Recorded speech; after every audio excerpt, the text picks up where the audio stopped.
Hey guys, tonight we drift together into the quiet mystery of our home, this planet that carries us through the black ocean of space.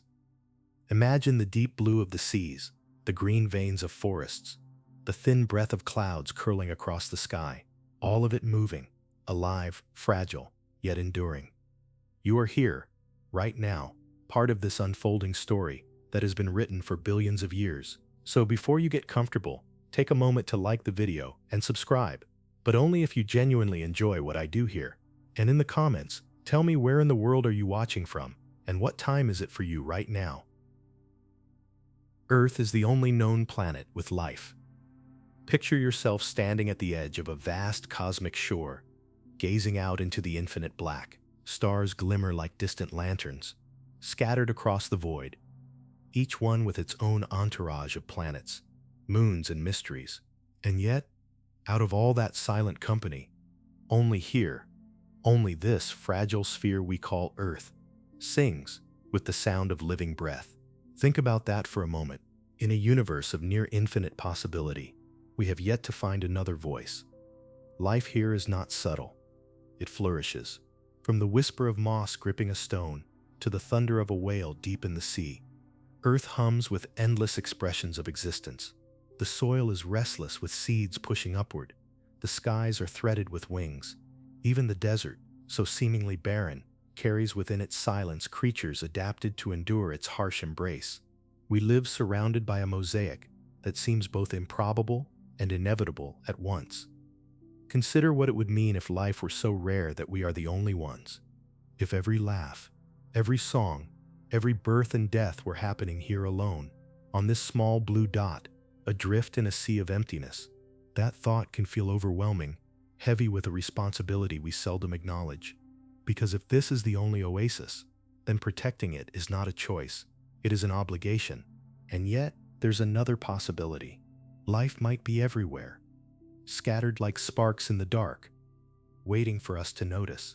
But perhaps distance itself is the greatest silence. Light takes centuries to cross from one place to another, and we are still so young in the cosmic sense. If there are others, they might not even know we exist. Take a moment to imagine that somewhere, beneath another star, someone wonders the same thing we do tonight. Are we alone? Our planet's gift of life is balanced on a knife's edge. Conditions so precise, so fragile, they could almost be mistaken for luck. Water in liquid form, warmth from a steady sun, an atmosphere that embraces instead of suffocates. Strip away any of these, and Earth would be nothing but another silent rock. It's humbling to realize how thin the veil is that separates life from lifelessness. A few miles of air, a tilt in orbit, a magnetic field we cannot touch yet cannot live without, all conspiring to keep us alive. Envision the billions of forms that walk, swim, crawl, and fly across this planet. Each one is a miracle of survival, shaped by time, carved by the demands of environment and chance. A hummingbird's wings beat so quickly that to our eyes it becomes a blur, yet within that blur lies a delicate mastery that took millions of years to refine. In the deepest trench of the ocean, where no light penetrates, there are creatures with glowing bodies, carrying lanterns of their own to navigate the eternal dark. And here we are, conscious, able to wonder about all of it, to tell stories about who we are and why we exist. But let's step even closer. Within you, right now, there are trillions of cells carrying out their work, repairing, breathing, remembering, becoming. You are a cathedral of life, no less miraculous than the forests or oceans. And still, we rarely notice the quiet choreography happening beneath our own skin. Pause for a moment, take a breath. Feel the air moving in and out. That breath has been shared by countless other beings, trees, birds, even ancestors long gone. Life is not just around us, it is within us, between us, binding us in ways we cannot fully see. There's a haunting beauty in the idea that Earth might be unique, but uniqueness can be both fragile and powerful. A single flame in the dark is easier to extinguish, but also impossible to ignore. The more we learn about the cosmos, the more extraordinary this place becomes. Not less, every planet discovered around distant stars, reminds us of the rarity of our own. A billion barren worlds only make this one bloom stand out brighter. Take a moment to think about that. You are alive on the only known world where rivers run, where forests breathe, where music rises from throats and instruments. This very moment is already extraordinary simply because it exists. The odds are unfathomable. And yet here you are, listening, breathing, existing. Perhaps one day, we will find another oasis in the stars, a place where life has also risen from dust. But until then, Earth is our solitary sanctuary. It is the cradle and the stage, the teacher and the witness, and maybe, just maybe, the very reason we search the skies is because life longs to recognize itself, to know it is not alone. Until that moment comes, we remain stewards of the rarest treasure we know, life itself. The planet formed over 4.5 billion years ago. Step into this scene, a swirling cloud of dust and fire drifting in the young universe. Chaos unshaped, time not yet measured by human eyes. Out of that cosmic storm, gravity began its slow, relentless pull, gathering fragments of rock, shards of ice, particles of ancient starlight. Piece by piece, collision by collision, the Earth began to take form, not as the green and blue haven we know today, but as a violent sphere of molten stone, spinning under a newborn sun. Imagine the heat, the sparks, the ceaseless impacts that sculpted the ground beneath your feet. 4.5 billion years. Numbers that stretch beyond comprehension.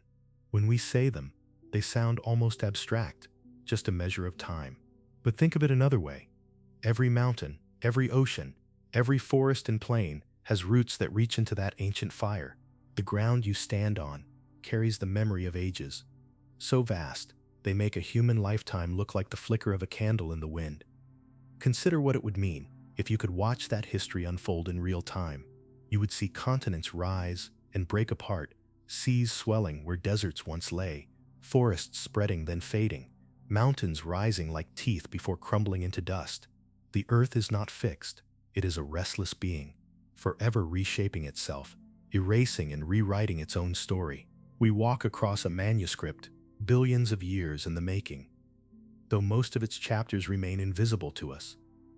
And yet traces linger, fossils pressed into stone, minerals older than the oceans, craters left by impacts from the sky.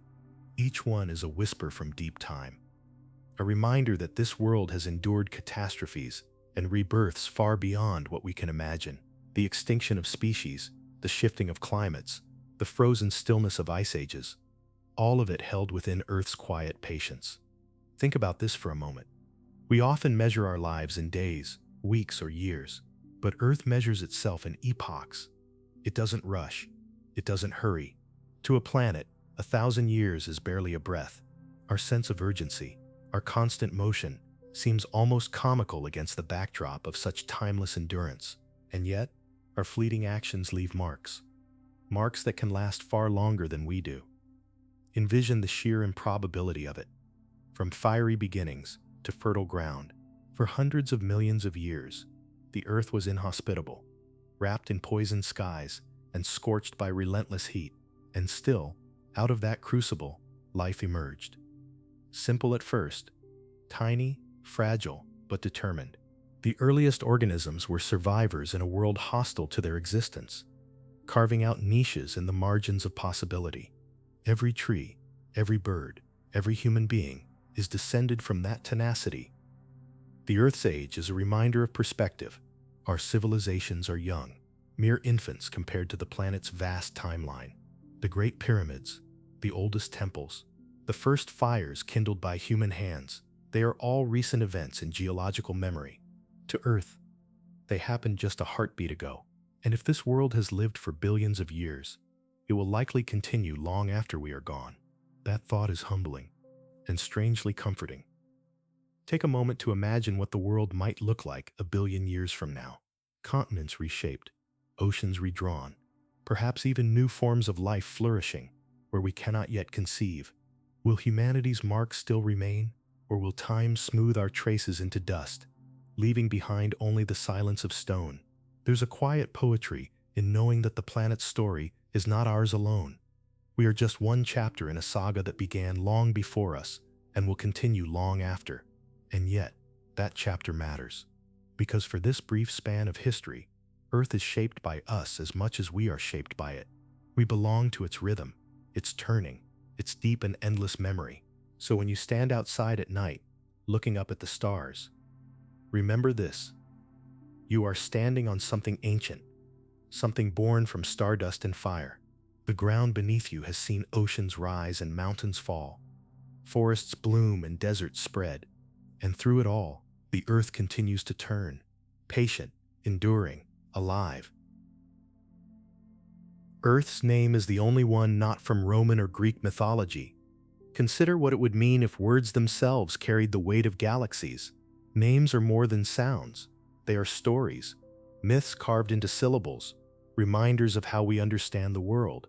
Mercury, Venus, Mars, Jupiter, Saturn, Uranus, Neptune, each of them a god, a mythic figure drawn from the well of Roman and Greek imagination. But Earth stands apart. Its name does not come from Olympus or the Pantheon. It comes from something simpler, older, closer. Step into this thought. The word Earth descends from ancient tongues, from the Germanic Erde and the Old English Eorthe, words that meant simply ground, soil, the place beneath our feet. Before astronomy gave us maps of the heavens, before myths sought to explain the stars, people looked down and named what they touched. Earth was not an idea of a god. It was the touch of mud between the fingers, the weight of stone, the fields that grew grain. It was the place we knew first, before we dared to name the skies. And yet, that simplicity carries its own beauty. While other planets are draped in divine imagery, Earth's name reminds us of humility. We are not named after a war god or a goddess of love. We are named after the soil itself, the element that sustains us, that feeds us, that cradles our dead. The word ties us not to power or myth, but to the quiet continuity of life. Think about this for a moment. Language shapes perception. By calling our planet Earth, we emphasize its groundedness, its relationship with living things, its role as home.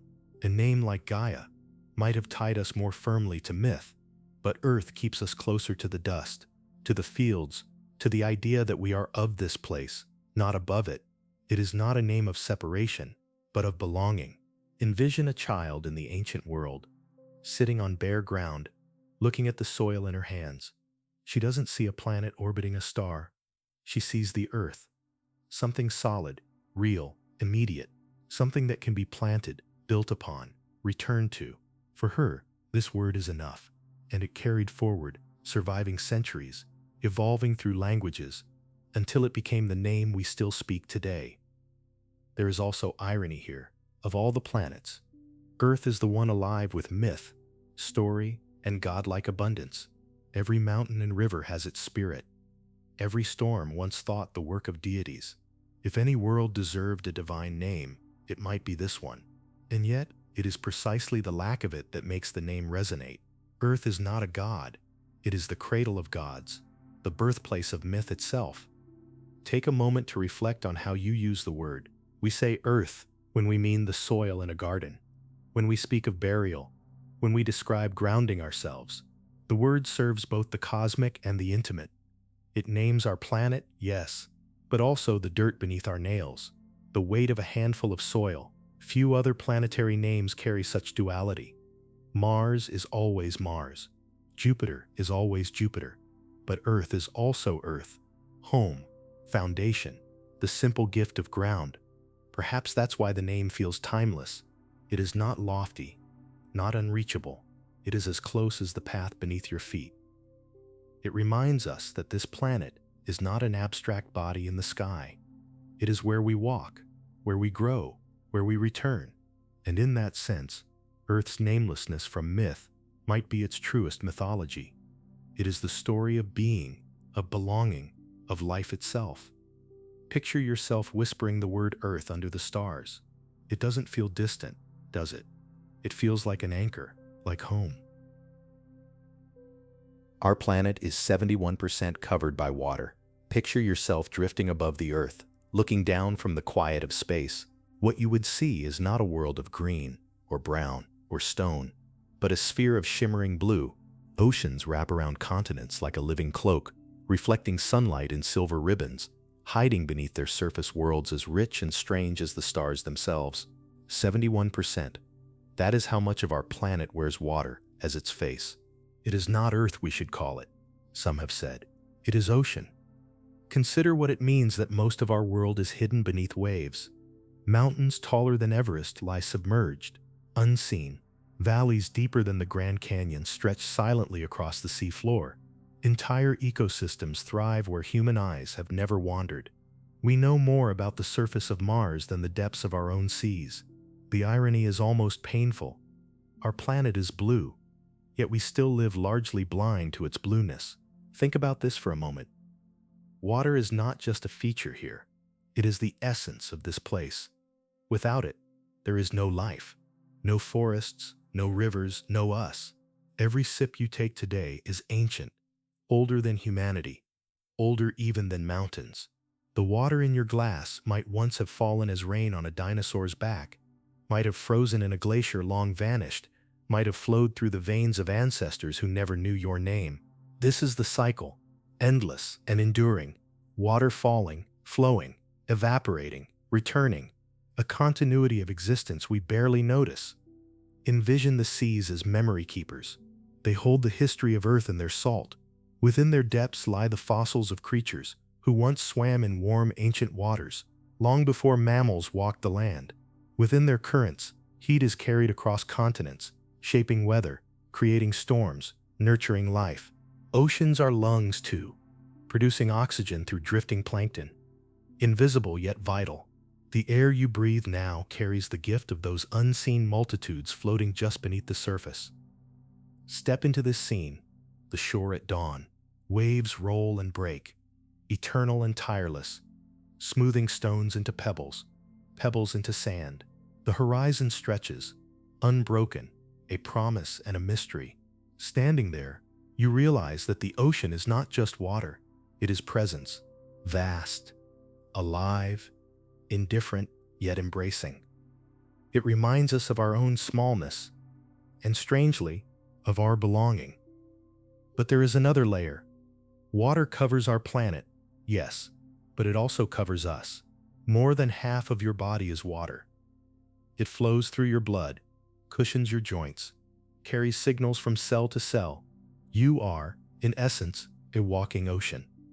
Each heartbeat is a tide, each breath a wave. The line between the planet and ourselves is thinner than we imagine. We are not simply living on a water world, we are expressions of it. Take a moment to think about the poetry of that.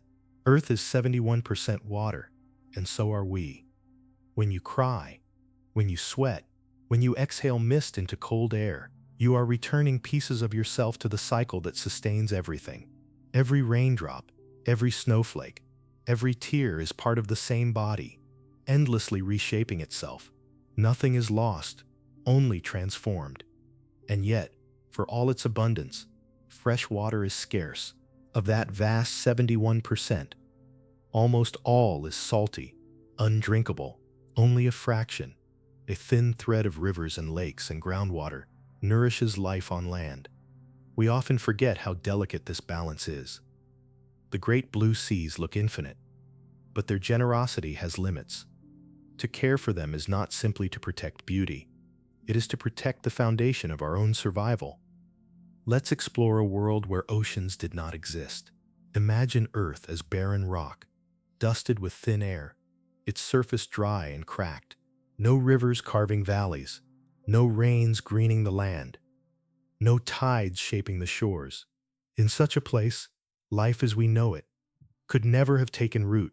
The oceans are not ornaments, they are wombs. They are where life first stirred, billions of years ago, in the deep cradle of their warmth. Every creature alive today is carrying forward that inheritance of water. We are all, in a sense, children of the sea. Envision sailors in the ancient world, staring out at the vast unknown. To them, the ocean was both fear and promise, a boundary and a pathway. It gave food, but it also swallowed ships.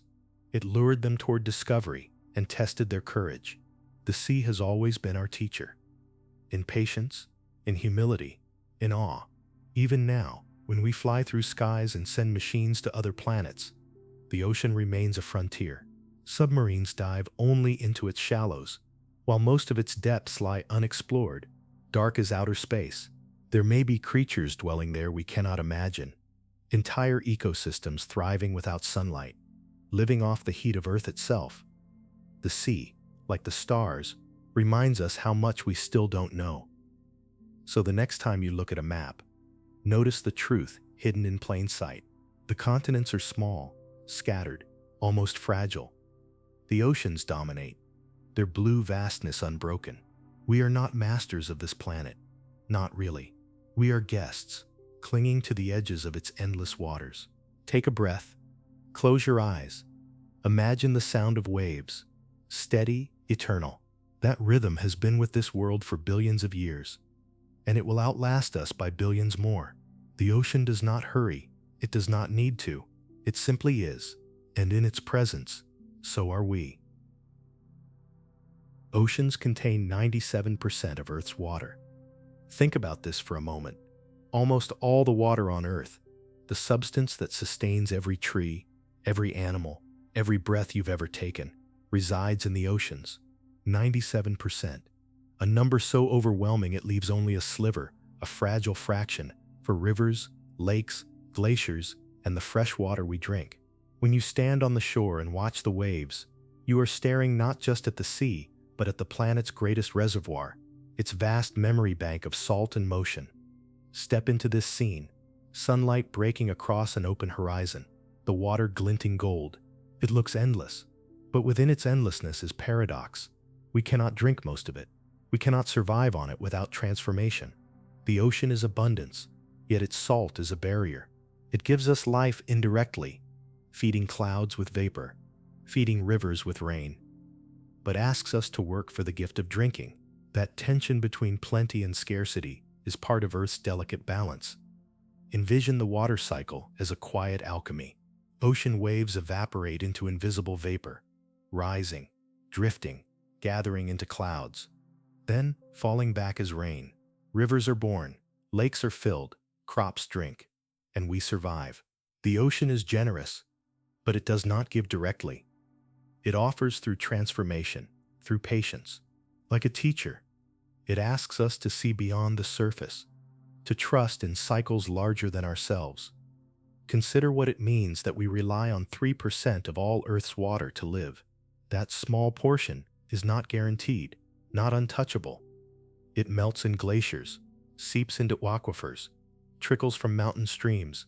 It is delicate, temporary, and yet it is enough, has always been enough, to sustain forests, civilizations, and the wild complexity of life on land.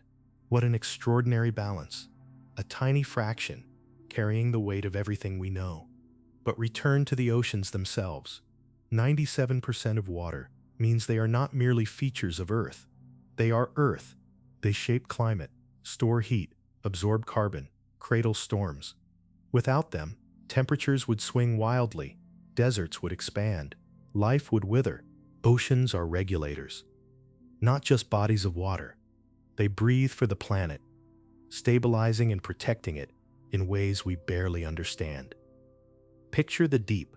Beneath the surface of those 97% lies a world darker than midnight, colder than ice, yet alive with creatures strange and beautiful. Some glow with their own light, carrying lanterns of bioluminescence. Others drift in shapes so alien. They remind us that Earth still contains mysteries we haven't even begun to comprehend. These creatures live in pressure so crushing it would break steel. Yet they thrive. The ocean is not just water. It is a universe beneath our feet. Take a moment to reflect on how much we depend on something we know so little about. We map the stars, send probes across the solar system, dream of colonizing other planets. And yet more than 80% of our oceans remain unmapped, unexplored. The majority of Earth's water, the lifeblood of the planet, is still a mystery to us. There is humility in that. A reminder that wonder is not just above us in the night sky, but around us, beneath us, surrounding us every day. Let's explore a thought experiment. Imagine if the oceans dried, evaporated into space, leaving only empty basins and cracked stone. 97% of Earth's water gone. Rain would cease, rivers would vanish, climates would collapse. Within weeks, most life would falter. Within months, silence would spread. The seas are not optional. They are the foundation. Their presence is the difference between a living planet and a barren rock. And yet, for all their power, they are vulnerable. Pollution seeps into them. Plastics drift across their surface. Carbon acidifies their depths. We often think of oceans as too vast to be harmed, but even something that makes up 97% of our water can be wounded. And because they are so immense, those wounds spread silently, invisibly, until one day they touch everything. Picture yourself standing at a shoreline again, waves rolling in steady rhythm. Every drop of water that touches your toes is connected, part of the same great body. It has circled the globe, traveled through storms, perhaps touched the ice of Antarctica or the reefs of the Pacific. The sea is one being, restless but whole. That thought alone is staggering, that 97% of our water is one continuous body, flowing, turning, never truly divided. And within it, life thrives in abundance. Tiny plankton drifting by the trillions, whales carving paths through the deep, coral reefs bustling like cities. These lives are not separate from ours. They are woven into the same tapestry. They give us oxygen, food, beauty, lessons in resilience. The ocean is not distant. It is inside us. It is part of us. Take a breath. The oxygen filling your lungs? Much of it began in the sea, produced by those unseen plankton that rise and fall with the light. Without oceans, that breath would not exist. Without oceans, you would not exist. So when we say 97% of Earth's water rests in the oceans, we are not reciting a fact. We are touching the pulse of the planet. We are acknowledging the vastness that sustains us, the mystery we still barely understand, the truth that our lives are inseparable from those rolling waves. 71% of Earth is covered by water. Yes, but it is the 97% contained in the oceans that holds the world together. Steady, enduring, infinite. Earth has just the right conditions for life. The Goldilocks zone. Envision this: a planet spinning in the vast emptiness, orbiting a star whose warmth is neither too fierce nor too faint, too close, and oceans would boil into vapor, the air burned away into nothingness. Too far, and seas would freeze, the surface locked in eternal ice. But Earth drifts in that narrow, delicate corridor, where liquid water can flow, where warmth and light strike balance, where life can stir. Astronomers call it the Goldilocks zone. Not too hot, not too cold, just right. Think about this for a moment. The universe is scattered with stars, each one holding planets like marbles in orbit. Many of those planets are barren, scorched, frozen, but ours, by some extraordinary alignment, sits in the sweet spot. It's as though the stage was set, the curtain lifted, and conditions whispered, "Now is the time for life," and life answered. The Goldilocks zone is not just a measure of distance. It is a symphony of factors. Our atmosphere, thin yet protective, shields us from deadly rays while keeping warmth close. Our magnetic field, invisible yet strong, deflects the solar winds that might strip the planet bare. Our tilt, a quiet lean of 23.5 degrees, gives us seasons, rhythm, balance, each detail working in harmony like the gears of a clock wound perfectly for existence. Step into this scene, the early Earth, still cooling, storms raging across its surface, volcanoes exhaled, oceans churned, skies glowed with lightning, and within that chaos, chemical bonds formed, fragile and improbable. Molecules began to dance, collide, replicate. From that dance, life rose. It could only have happened here, in conditions so precise they border on miraculous. Consider what it would mean if the Earth had tilted just slightly more. Winters would be brutal. Summers unbearable. If the sun had been a fraction dimmer or brighter, water might never have flowed in rivers or gathered into seas. If gravity were weaker, the atmosphere would drift into space. If stronger, we might be crushed under its weight. The narrowness of this balance is astonishing, like threading a needle across billions of years through chaos and chance without ever breaking. And yet, here we are, breathing, listening, alive. Envision the fragile beauty of that phrase, just right. It carries both comfort and warning. Comfort, because we are here, sustained by conditions so precise they feel like a gift.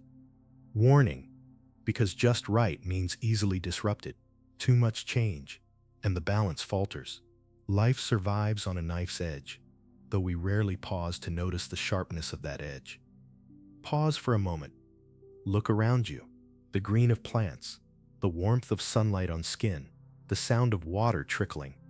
All of these are expressions of balance, evidence that Earth rests in the Goldilocks zone. It is easy to take them for granted, to imagine they are inevitable, but they are not. They are rare. They are fragile. They are a cosmic accident turned into a sanctuary. Let's explore a world where Earth drifted slightly off course, a frozen wasteland with seas locked in ice, wind howling across barren stone, or a scorched sphere. Oceans evaporated, air too thin for breath. Both versions are plausible, both possible. Had conditions shifted just enough, in those worlds, no voices rise, no forests spread, no questions are asked about existence. Silence, only silence. But ours is not silent. It hums with frogs at night, with birds at dawn, with children laughing, rivers rushing, wind whispering through leaves. This chorus exists because Earth is in balance, because Earth is just right. Take a moment to think about the stars above you. Around each one might be planets, some large, some small, some barren, some perhaps fertile. We search for others in their Goldilocks zones, hoping to find signs of life, reflections of ourselves, but so far, we have found none. The silence of the cosmos only amplifies the wonder of our position. Out of endless possibilities, here is where balance was struck. Here, life sings. And here is the paradox. The Goldilocks zone is both ordinary and extraordinary. Ordinary because it is defined by physics, by the simple interplay of distance, heat, atmosphere. Extraordinary because it created you, your thoughts, your memories, your very ability to wonder about it now. So tonight, when you gaze at the stars, remember this: we live not by chance alone, but by balance. Earth orbits in a fragile corridor of possibility, and within that corridor, life has blossomed into endless forms. This is not guaranteed, it is not eternal, but it is here, now, waiting to be noticed, cherished, protected. Not too hot, not too cold, just right. The atmosphere protects us from harmful radiation. Step into this scene. The sky above you, painted blue by day, starlit by night, looks weightless, almost like nothing at all. But appearances deceive. That nothing is everything. A fragile skin of gases wraps this planet, invisible yet vital, shielding life from a universe that would otherwise strip us bare. Without it, sunlight would scorch us with lethal radiation. Cosmic rays would rain unfiltered, and the surface of Earth would be as silent as the moon. Think about this for a moment. The atmosphere is only a few hundred miles thick, a veil so thin it is less than the distance of a long car ride when compared to the size of the planet. And yet within that veil lies the difference between flourishing and extinction. It scatters sunlight into soft blues, filters rays into life-giving warmth, and blocks the deadly extremes. The very air you breathe is also your shield, your silent protector. Consider ultraviolet radiation.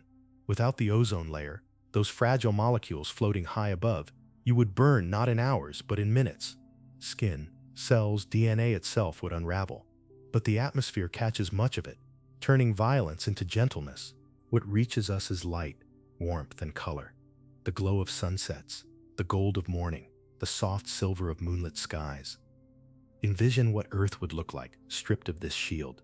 Imagine standing on bare rock under a white-hot sun, shadows sharp, airless silence pressing against your ears. No wind, no rain, no breath, just the relentless barrage of radiation, sterilizing everything in its reach. A landscape hostile not only to us, but to the very concept of life.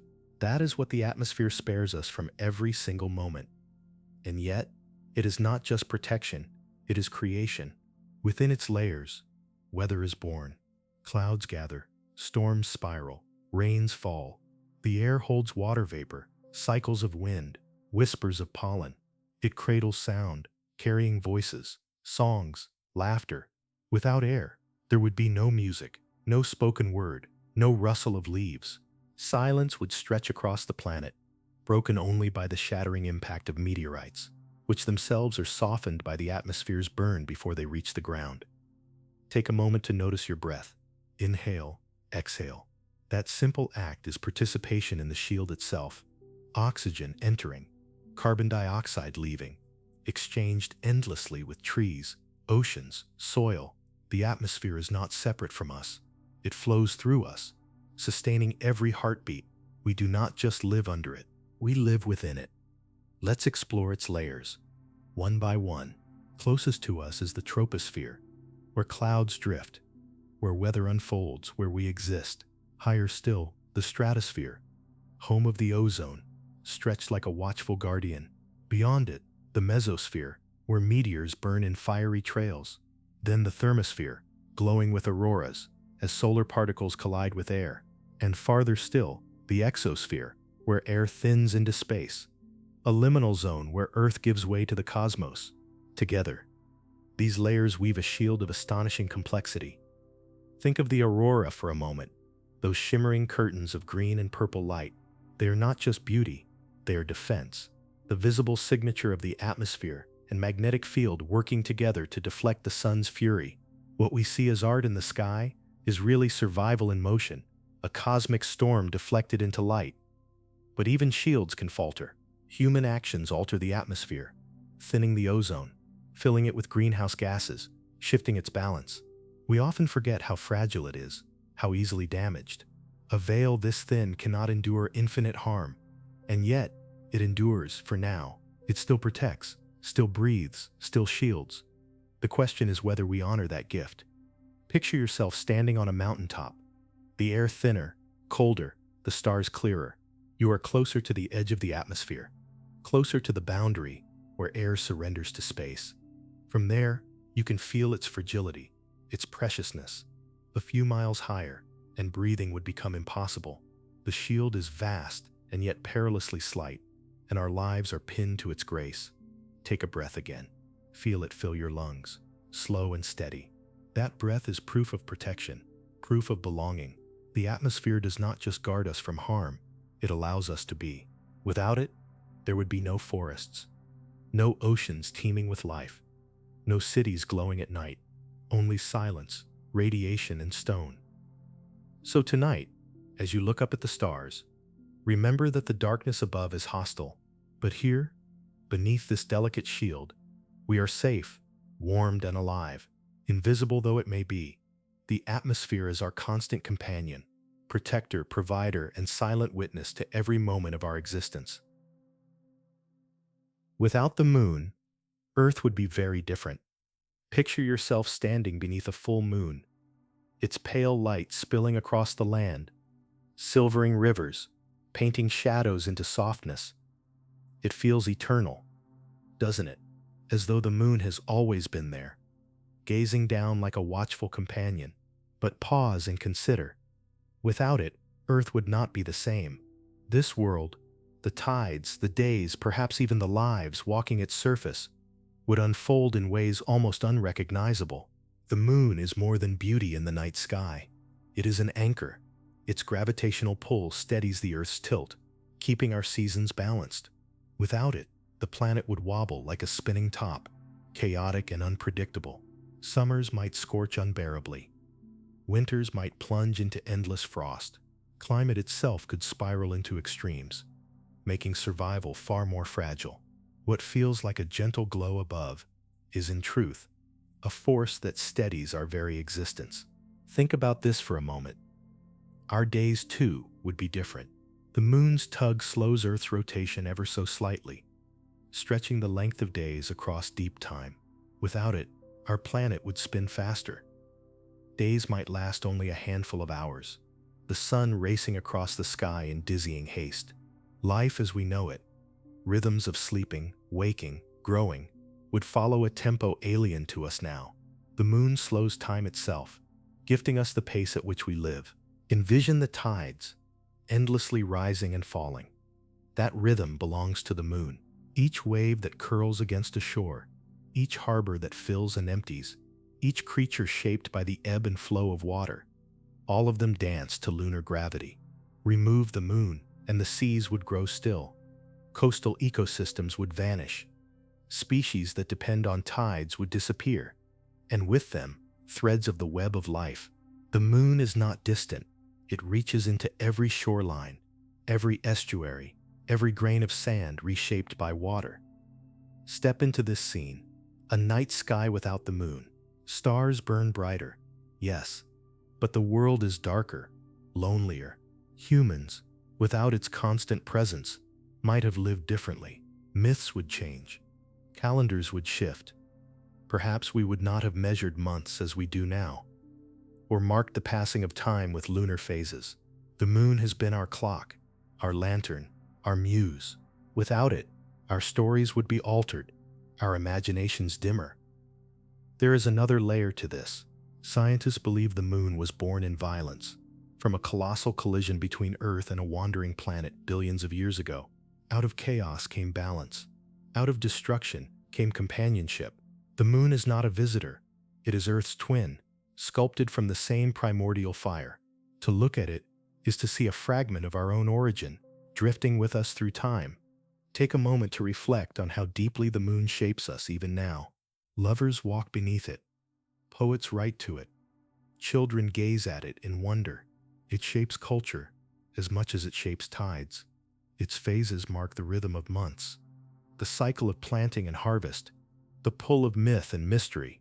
Without it, humanity would have looked upward and found only distance. The moon offers nearness, a reminder that space is not only vast, but also intimate. Let's explore what evolution might have been without the moon. Some theories suggest that life itself was nudged by tidal pools, shallow waters filled and emptied by lunar pull, where molecules concentrated and combined, perhaps giving rise to the earliest cells.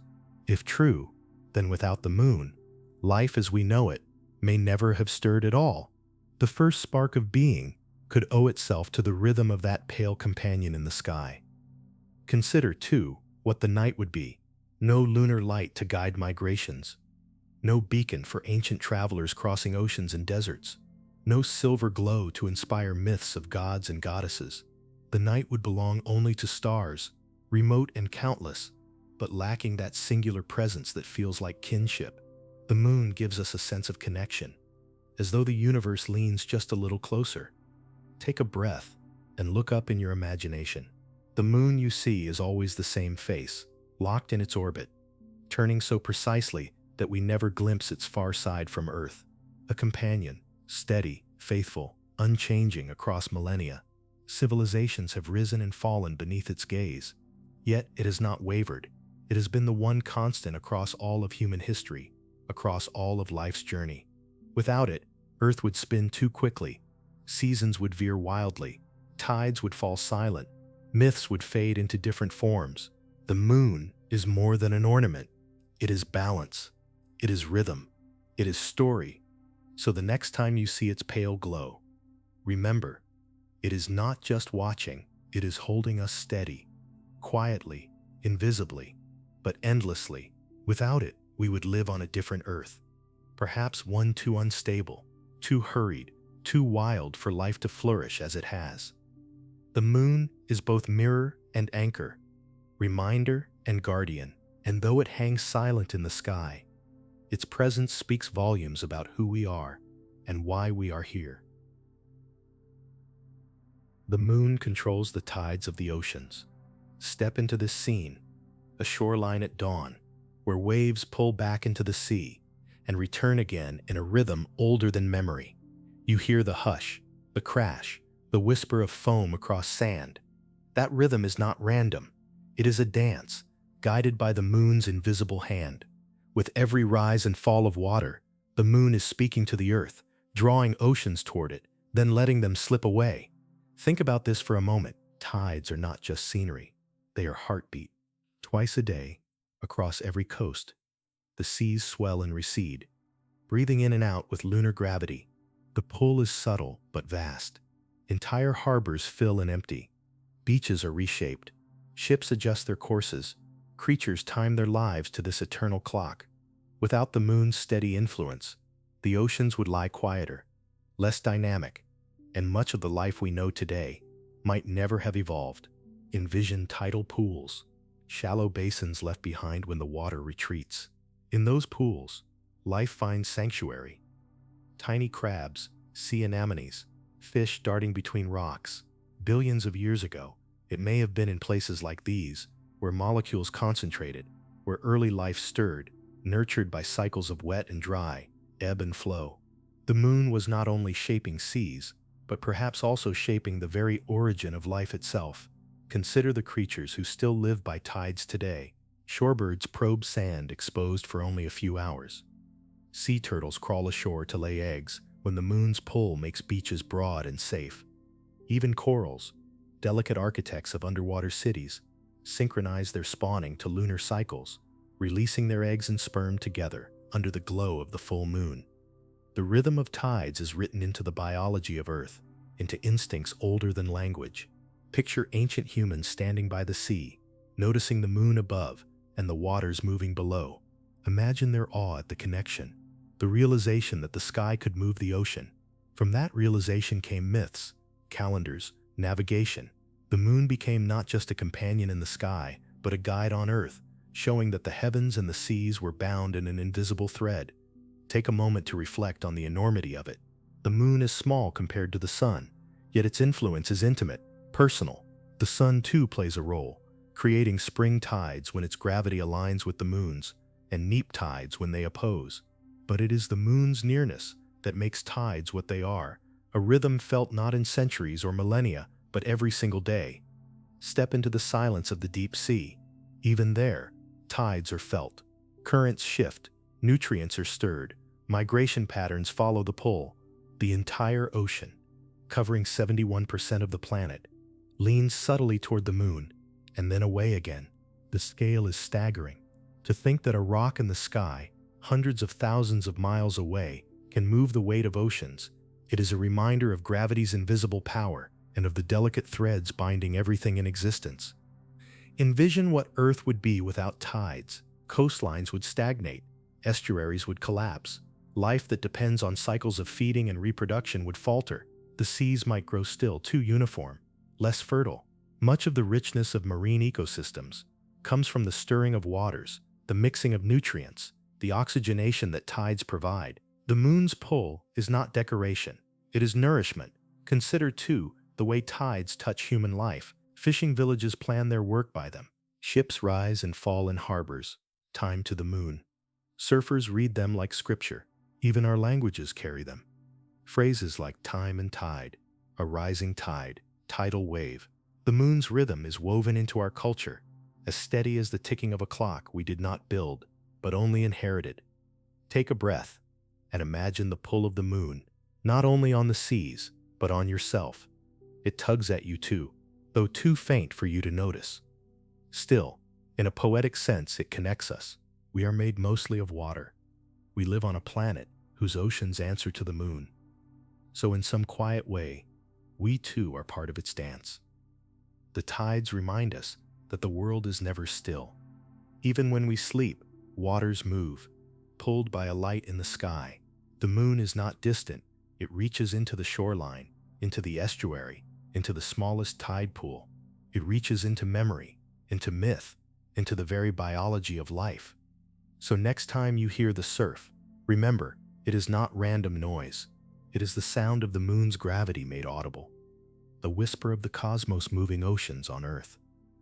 The tides are proof that nothing exists in isolation. Not the seas, not the moon, not us.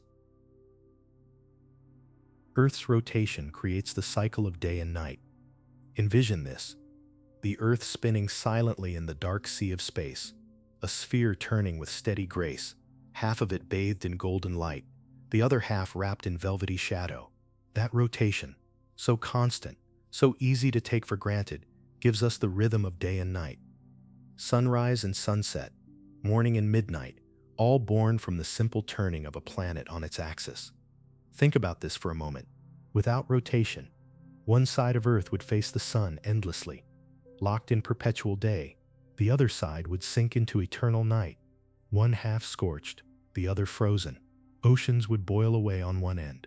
Glaciers would stretch infinitely on the other. Life, if it existed at all, would be trapped in the thin twilight at the edge between extremes. Rotation saves us from such imbalance. It distributes light and darkness, warmth and coolness, creating the gentle rhythm in which life can breathe. Picture yourself watching the horizon at dawn. The sky glows, shadows retreat, the world awakens. That simple beauty, the color of clouds at sunrise, is the direct result of rotation, a turning Earth, slowly presenting new ground to the sun, minute by minute. And at dusk, the reverse, light slipping away, stars emerging like lanterns. Both transitions are gifts of movement, reminders that Earth is never still. Let's explore the speed of it. The Earth spins at roughly 1,000 miles per hour at the equator, a dizzying pace, though you don't feel it. The air spins with you, the seas, the land, all bound together by gravity, turning in unison. What feels like stillness is actually motion beyond comprehension. You are moving faster right now than any car, any train, any aircraft. Every breath, every heartbeat, every thought you have exists within that constant rush. Take a moment to reflect on time itself. We measure our days by the Earth's rotation, slicing the turning into hours, minutes, seconds. The concept of a day is not an invention, but a reflection of cosmic mechanics. Every clock ticks in rhythm with the Earth's spin. Every calendar page flips in step with dawn and dusk. Human life is organized around the turn of the planet, whether we notice it or not. Consider, too, how rotation shapes experience. Circadian rhythms, our internal clocks, follow the cycle of light and dark, sleep and waking, hunger and rest, energy and fatigue, all tied to the 24-hour day. Plants unfurl leaves toward sunlight, then fold them back at night. Animals hunt or sleep depending on the hour. Entire ecosystems pulse with rotation, each creature adapting to the sequence of illumination and shadow. Step into the silence of night. Stars appear. The moon drifts across the sky. Crickets hum. Owls stir. All of it possible because the Earth has turned away from the sun. Night is not absence, it is presence, an entire world of life revealed only when light retreats. And then, hours later, the Earth turns again, and morning spills across the land. The sun does not rise. The Earth rotates into its gaze. The illusion of movement belongs to us, but the truth is our planet spinning under steady fire. Envision ancient humans watching the cycle of day and night. Without scientific knowledge, they wove stories. Gods carrying the sun across the sky, celestial battles, divine rhythms. To them, the turning of the heavens was mystery and myth. Yet those stories reflected awe at the constancy, the reliability of light and darkness. Even without science, they sensed the sacredness of this balance. Take a breath and imagine if days were longer or shorter. If the Earth spun faster, days would shrink, light and dark flashing past. Ecosystems struggling to adapt. Winds would howl stronger. Oceans might surge higher. Weather would rage.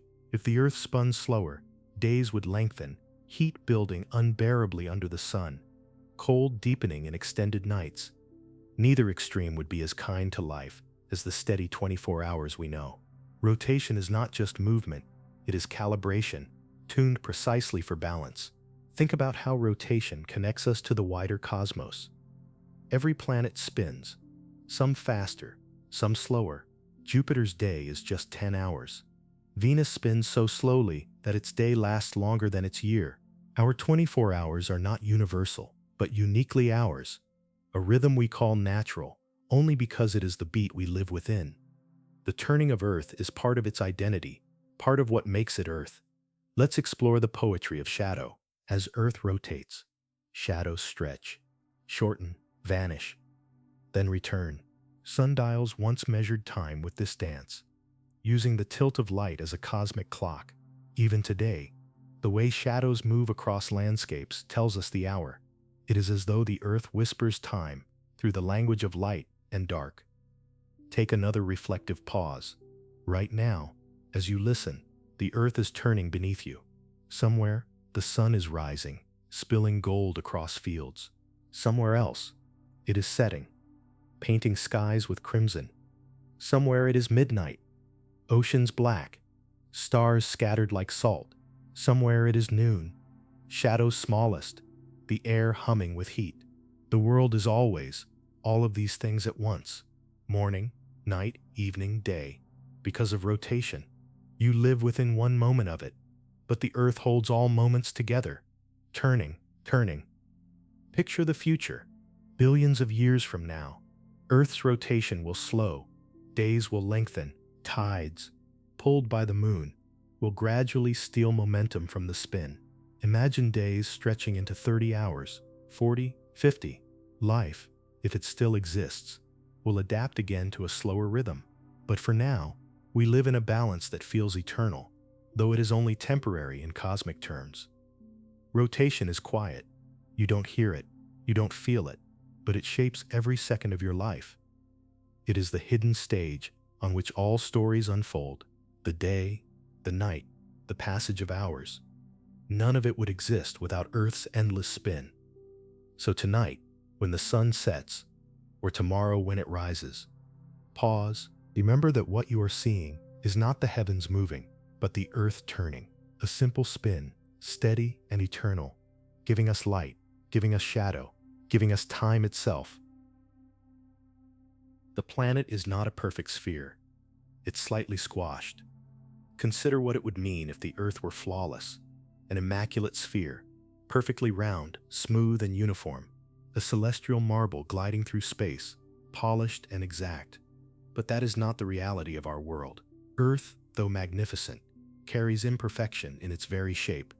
It bulges at the equator, flattened just slightly at the poles. It is an oblate spheroid, not a perfect sphere.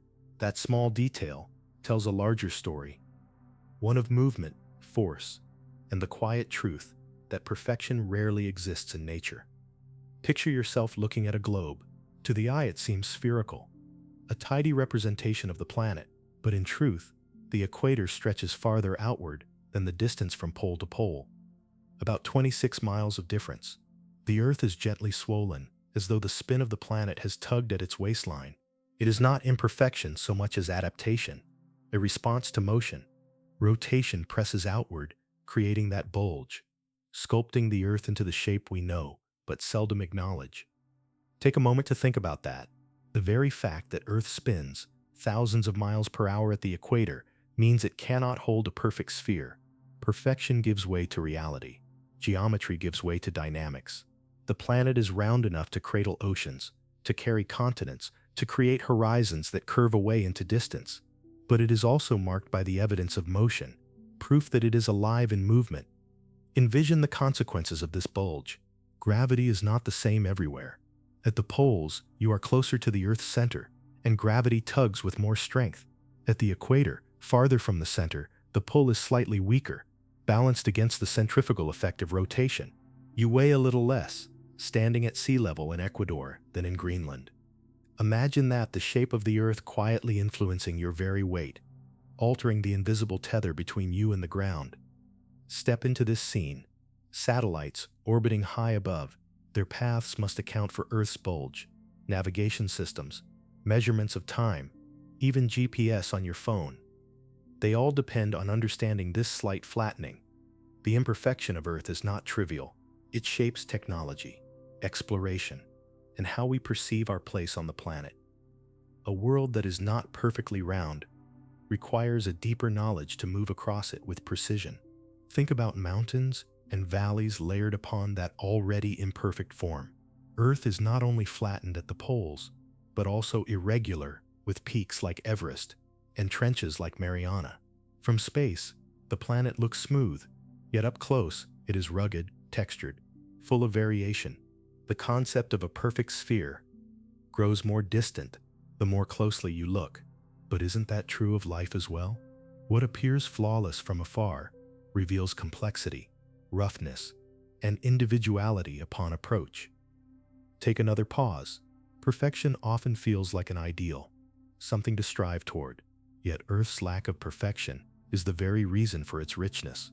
Its bulge influences currents, winds, weather. Its irregularities guide rivers, cradle forests, shape deserts. Life grows in response to these irregularities. A perfectly spherical Earth would be sterile in its symmetry, stripped of the unique textures that give rise to diversity. Imperfection is not a flaw, but a gift, the canvas on which complexity is painted. Let's explore the symbolism of this shape. To be slightly squashed is to carry evidence of force, to show the marks of rotation.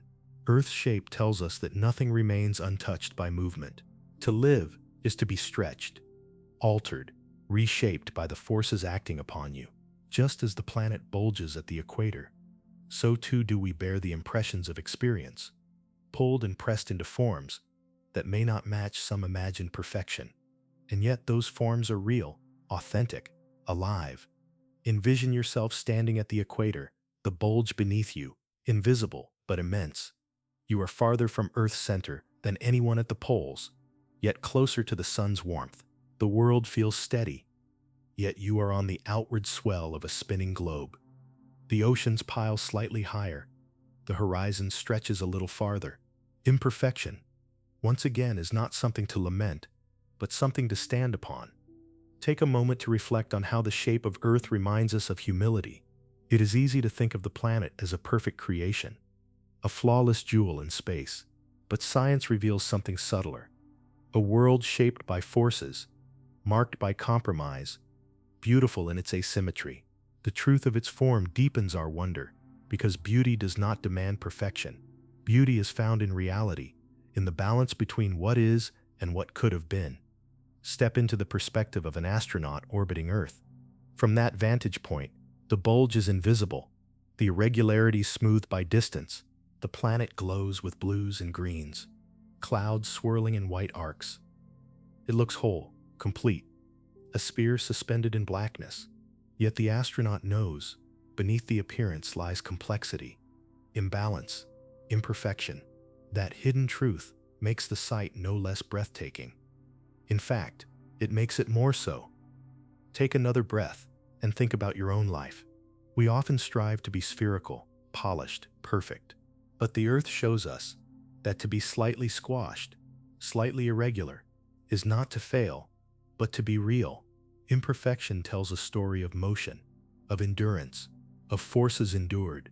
The bulge at the equator is a scar of speed, a reminder of vitality. And so too, the marks on our own lives tell us we have lived, turned, and moved. So tonight, remember, Earth is not perfect, and that is its perfection. Its slight squash, its hidden asymmetry, its uneven beauty. These make it what it is, a world alive, dynamic, and endlessly fascinating. A perfect sphere would be lifeless. An imperfect Earth is everything.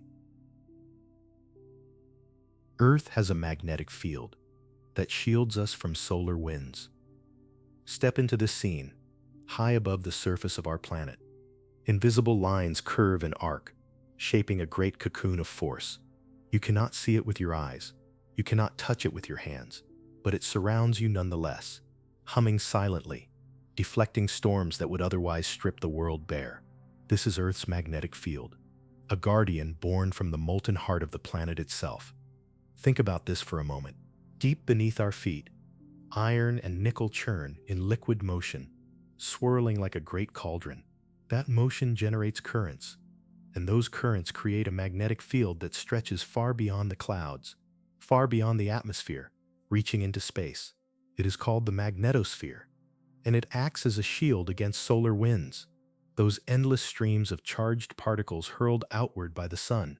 Without it, our atmosphere would be peeled away, molecule by molecule, leaving Earth exposed like Mars, dry and silent. Picture the sun for a moment, not as the gentle warmth you feel on your skin, but as a raging furnace, constantly exploding, throwing out flares, storms, rivers of plasma. Solar winds sweep across the solar system at hundreds of miles per second, indifferent, unstoppable. When they reach Earth, they slam against the magnetic field like waves crashing against a cliff, and the field holds. It bends, it deflects, it channels, turning destruction into beauty. Envision the auroras, those veils of green and violet that dance near the poles. They are the visible signature of this battle. The place where solar winds slip through the magnetic shield and collide with the upper atmosphere. Instead of devastation, we receive light. Curtains of color ripple across the sky. A spectacle of survival disguised as beauty. Each flicker, each glow, is evidence that the field is working, transforming danger into wonder. Take a moment to reflect on how fragile this protection truly is. It is invisible, easy to forget, yet it is as crucial as air and water. Without it, radiation would flood the surface, satellites would fail, electronics would falter, and life itself would face a constant barrage of energy, too intense to endure. The magnetic field is not decoration, it is defense. And yet, like all shields, it is not eternal. It shifts, it changes, sometimes even flips. North becomes south, south becomes north. The poles wander, migrating slowly, unpredictably. What feels constant is in reality dynamic. Consider how ancient humans might have interpreted auroras. To them, they were fire in the heavens, messages from gods, omens shimmering across the night sky. They could not have known they were watching solar winds crash against the Earth's magnetic armor. And yet, their awe was not misplaced. The aurora is sacred, a reminder that forces far greater than us are at work, keeping balance, holding chaos at bay. Think, too, of the metaphor. The Earth's core, hidden and unseen, creates the shield that protects life above. In the same way, what is deepest within us often generates the strength that guards us from external storms. Protection does not always come from the surface, from what is visible.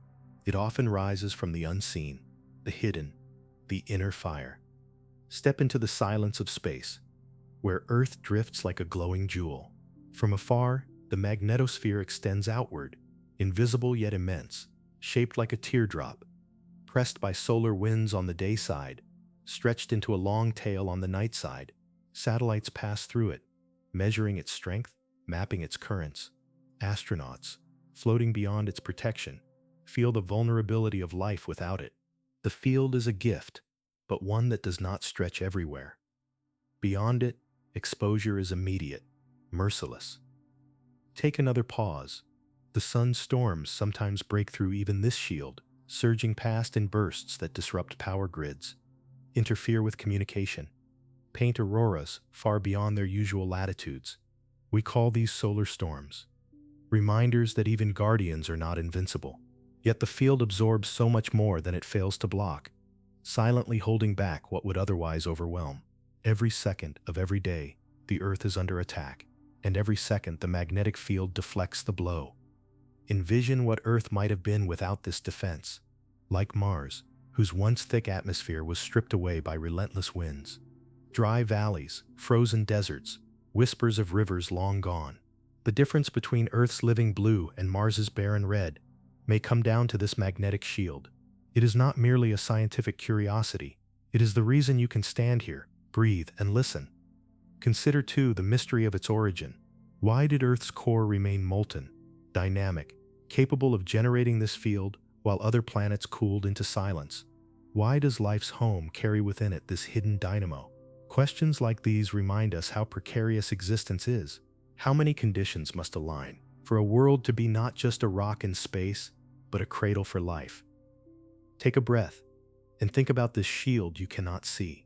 It is as real as the ground beneath your feet, as necessary as the sun above your head. And yet, it is hidden, silent, easily forgotten. It does not ask for recognition. It simply does its work. Perhaps there is a lesson in that. True guardianship does not require applause. It requires constancy, even invisibility. So tonight, when you look up at the stars, remember the unseen. Remember that Earth's magnetic field is always there, humming from the planet's heart, protecting you from the solar winds that sweep endlessly through space. It is a quiet gift, a reminder that not all miracles are visible. Some are felt only in their absence, and we are alive because we are spared from what we never see. The magnetic field is Earth's unseen armor. Continents drift slowly across the planet's surface. Let's explore a world where the ground beneath your feet is not as still as it seems. You walk across fields, cities, mountains, believing the earth is solid, unmoving, yet deep below, plates of rock the size of countries float upon molten currents, shifting with a patience almost impossible to comprehend. Continents, vast and ancient, are travelers. They wander, they drift, colliding and parting over spans of time so great that human history is barely a flicker in comparison. Think about this for a moment. The land you know, the shape of continents on a map, the outline of familiar coastlines, is temporary. Millions of years ago, the continents were joined as one, Pangaea, a supercontinent where deserts stretched endlessly and seas cut shallow grooves into the land. Before that, there were others. Rodinia, Gondwana, Laurentia, names that sound almost mythical, yet were as real as the earth beneath your feet now. With each era, the continents have rearranged themselves like pieces of a puzzle in slow motion. Picture yourself standing on a shoreline today. Waves lap against the sand. The horizon stretches wide, and you imagine this scene eternal. But in time, the sea may vanish, replaced by mountains as continents converge. Or perhaps the land will be swallowed by a widening ocean as continents drift apart. Every shoreline is temporary, every mountain fleeting. The Earth's surface is a restless canvas, always painting and repainting itself with the brush of geological time. Envision the invisible mechanism that drives this drift. Beneath the crust, the mantle churns like a slow, molten ocean. Heat from Earth's core pushes material upward, currents move sideways, and slabs of crust ride atop them. These slabs, tectonic plates, carry continents like rafts. They grind against one another, pull apart, dive beneath, rise up again. Each movement is measured not in steps or strides, but in inches per year. And yet, over millions of years, inches become miles, and miles reshape the face of the planet. Take a moment to reflect on the paradox. Continents drift so slowly that no human eye can see the motion, but the evidence is everywhere. Fossils of the same species, found on continents, now separated by oceans, mountain ranges torn apart and mirrored across coasts, the jigsaw fit of South America and Africa, clues written into stone whisper of the journeys land masses have taken. Consider the forces unleashed when continents collide. India once drifted northward across the ocean, slamming into Asia. The collision lifted the Himalayas skyward, mountains still rising to this day. Imagine the violence of continents crashing, rock thrusting upward into peaks that scrape the sky. And yet, given enough time, even mountains erode back into dust, recycled into oceans, reborn as new land. Creation and destruction, cycle after cycle, written into the language of drifting continents. Step into a thought experiment. Where will the continents be millions of years from now? Some scientists predict they may reunite into a new supercontinent, Pangaea Ultima, a massive landmass girdled by oceans. Others suggest configurations with poetic names like Amazia or Novo-Pangaea. Imagine the maps of the future. Oceans vanished, seas rearranged, climates altered. Humanity may or may not still exist, but the continents will continue their wanderings, unconcerned, patient, eternal compared to us. Take another pause. Our lives unfold so quickly that continents appear fixed, eternal. Yet our cities rise and fall, while the land beneath them inches along its journey. Imagine the Great Pyramids of Egypt, built thousands of years ago, already carried ever so slightly across the globe. Human monuments cling to drifting rafts, like ants building castles on floating logs. We are passengers, whether we realize it or not. Think about the symbolism here. Continents drift not because they choose to, but because deeper forces move them. And isn't that true of us too? We imagine ourselves rooted, but beneath the surface, forces of time, experience, and change carry us forward. We drift through life, sometimes colliding with others, sometimes breaking apart, always in motion. Even when we think we are still, envision what the world might have looked like when dinosaurs roamed a single landmass. When deserts stretched from horizon to horizon without oceans to interrupt them. Imagine forests spanning what is now multiple continents, creatures migrating across what would one day become impassable seas. Then imagine future life evolving in a new supercontinent, adapting to climates and terrains we cannot fathom. The drift of continents is not only geological, it is biological, shaping the path of evolution itself. Consider how this slow drift writes history into stone, fossils carried from one place to another, mountains rising to record ancient collisions, valleys deepening as plates pull apart. The Earth's crust is a palimpsest, a manuscript written and rewritten by drifting land. Geologists are readers of this text, deciphering stories of ancient seas, vanished forests, long-dead creatures, all revealed in the shifting of continents. Take a breath. Feel the ground beneath you. It feels solid, permanent, eternal, but it is not.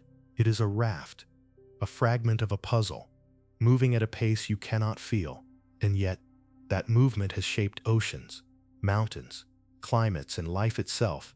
Stillness is an illusion. The Earth is always moving. So tonight, when you look at a map, see it not as fixed truth, but as a moment in time. The outlines of continents are sketches, not certainties. The world has looked different, and it will look different again. We live within a fleeting arrangement, one chapter in an endless story written by drifting land. The continents wander, patient as eternity, sculpting the face of Earth with every step. And we, small as we are, wander upon them, carried along by their quiet, unstoppable drift.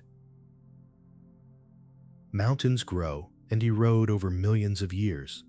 Picture yourself standing before a mountain range.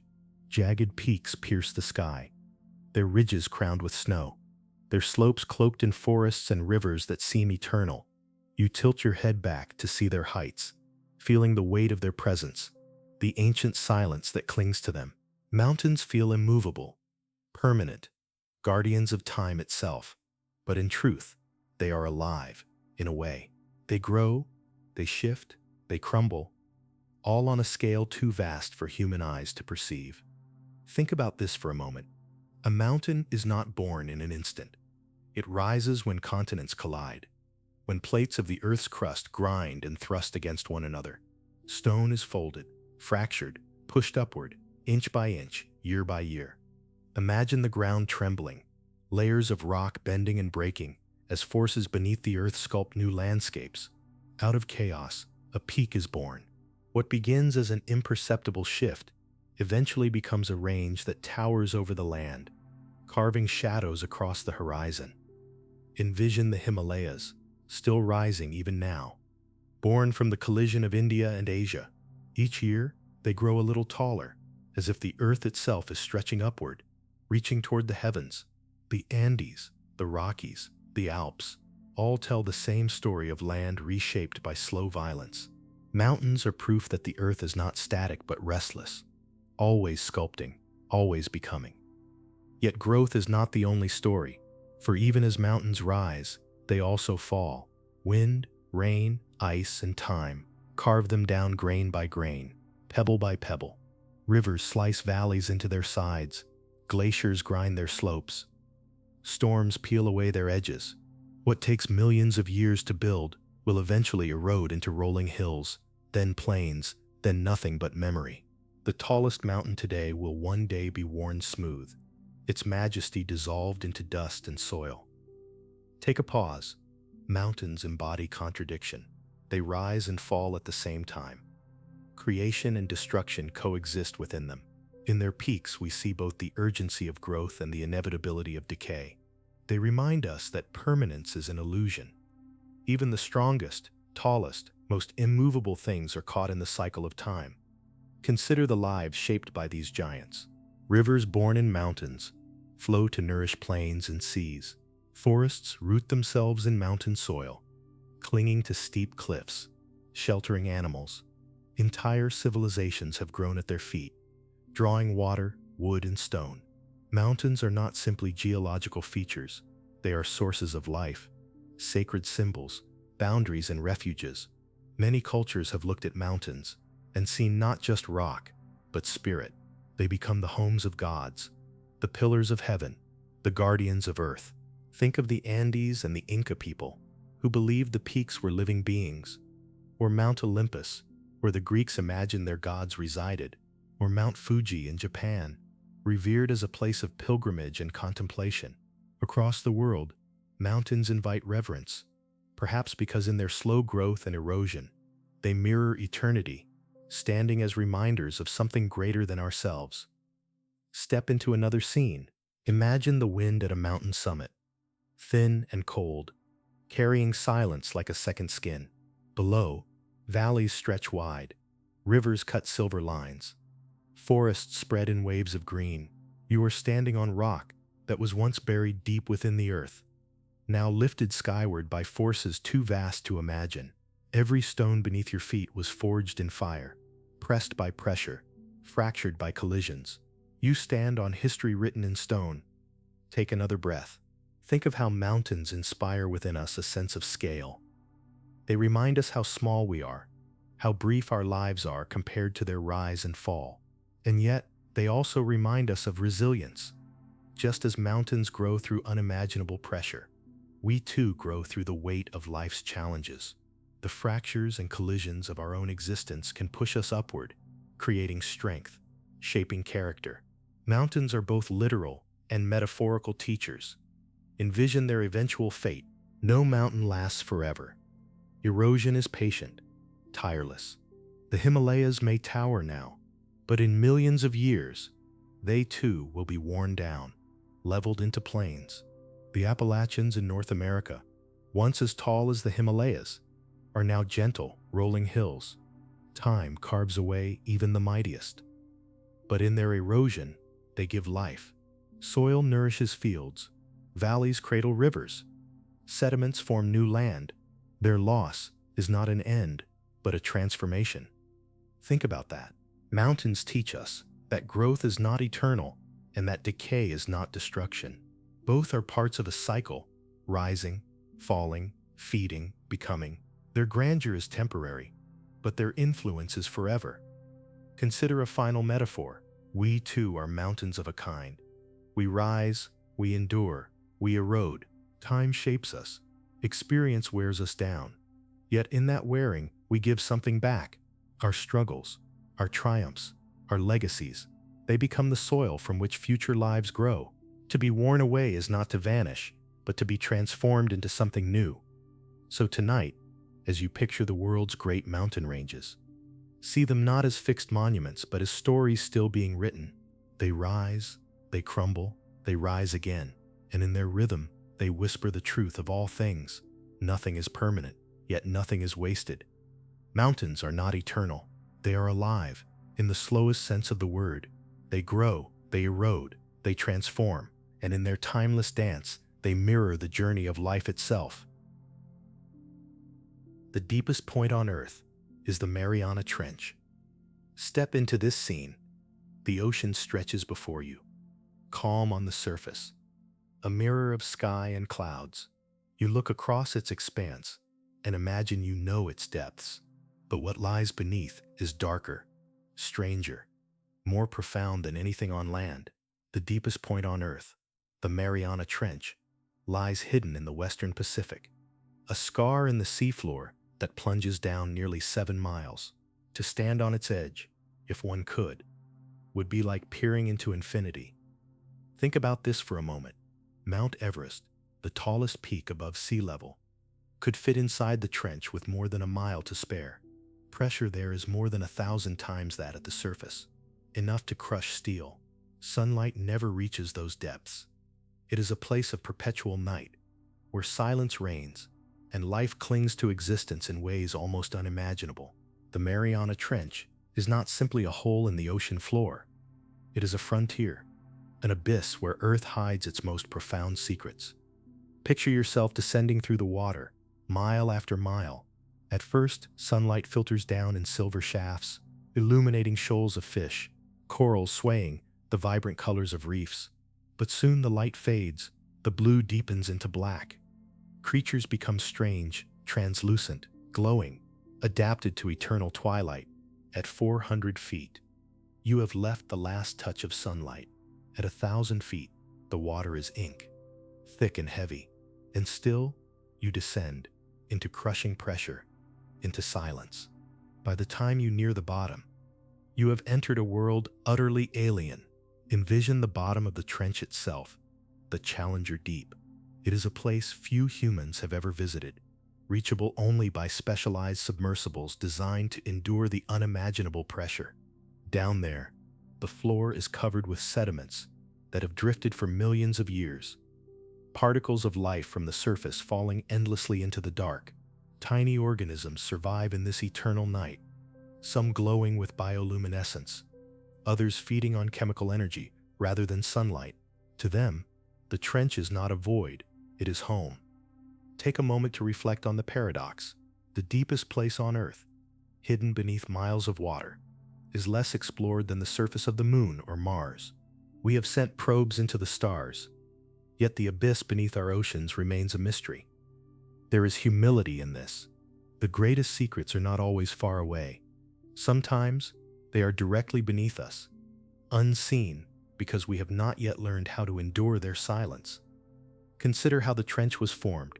It exists because the Pacific Plate is being forced beneath the smaller Mariana Plate, a process called subduction. One plate dives into the mantle, dragging the seafloor down into a vast chasm. It is a reminder that Earth's surface is not stable but shifting, folding, consuming itself. Mountains rise, trenches fall, both born of the same forces. Creation and destruction are inseparable, written into the planet's very crust. Step into the symbolism of the trench. On maps, it appears as a thin line, almost invisible, yet it represents the deepest part of our world. Isn't that often true in life? The most profound depths are rarely visible on the surface. They lie hidden, waiting to be explored, demanding courage to descend into them. The Mariana Trench is a mirror of the human spirit's own hidden valleys, those quiet, unseen places within us, where pressure builds and silence reigns. Think of the creatures that call this abyss home. Anglerfish with lanterns glowing from their heads, amphipods, tiny yet resilient, enduring pressures that would obliterate most life, microbes that thrive on chemicals seeping from the Earth's crust. Life persists even here, in the most extreme of places. It is a reminder that existence finds a way, no matter how hostile the environment. The trench, rather than being empty, is alive. Take another pause. Imagine lowering a stone into the trench. It would take more than an hour to reach the bottom. Imagine the patience of that descent, the weight of water pressing, the silence growing thicker with every passing second. Down there, no waves crash, no storms stir. It is a world apart, a stillness so profound it borders on the sacred. Envision the explorers who dared to enter this abyss. In 1960, Jacques Picard and Don Walsh descended in the bathyscaphe Trieste, hearing the creaks of their vessel under the crushing weight. In 2012, filmmaker James Cameron made his solo dive, describing the bottom as desolate, lunar. Each journey into the trench is both scientific and existential, a confrontation with the deepest point of our planet and with the limits of human endurance. Consider what the trench whispers to us, that even on our own world, there are mysteries beyond our grasp, that the Earth is not a solved puzzle, but a labyrinth of unknowns. That depth, whether of ocean, of time, or of self, is always more vast than we imagine. Think too of the beauty hidden in the abyss. Bioluminescent creatures flicker like stars in the darkness, constellations born of living light. They drift and dart, transforming the blackness into a galaxy of motion. In their glow, The trench reveals itself not as emptiness, but as a cathedral of light and shadow, filled with life adapted to silence. Take a breath and reflect. The Mariana Trench, the deepest wound in the earth, is not a place of death, but of persistence. Life has carved its niche even there, proving that resilience is universal. The deepest depths can hold beauty, just as the highest peaks do. So tonight, when you think of the earth, remember not just the mountains and forests, the rivers and skies, but also the unseen abyss beneath the sea. Remember that our planet holds within it both the highest and the lowest, the brightest and the darkest, and that each, in its own way, shapes the mystery of life. The Mariana Trench is the Earth's deepest silence. It humbles us, reminding us that even here, on our home world, there are places that remain unknown, unfathomable, and in that mystery lies beauty. The tallest mountain above sea level is Mount Everest. Consider what it would mean if you stood at the foot of Mount Everest. The peak rises above you like a wall of stone and snow, its summit lost in shifting clouds. It is the tallest mountain on Earth above sea level, 29,032 feet, nearly 5.5 miles into the sky. To gaze at it is to feel small, almost invisible. And yet there is also awe, for here is the closest point on Earth to the heavens, a pinnacle shaped by unimaginable forces of geology and time. Think about this for a moment. Everest is not just a mountain. It is the crest of an ancient collision. Millions of years ago, the Indian subcontinent drifted northward and slammed into Asia, forcing rock upward into jagged folds. That collision continues today, which is why Everest still grows, inch by inch, even as glaciers and winds carve it down.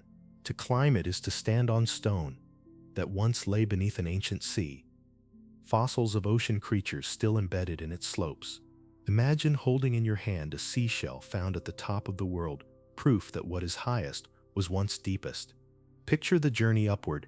Climbers move through forests at its base, into valleys where yaks graze, through villages where prayer flags flutter in the wind.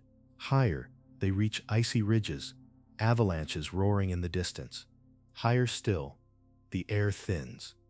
Each step becomes a struggle.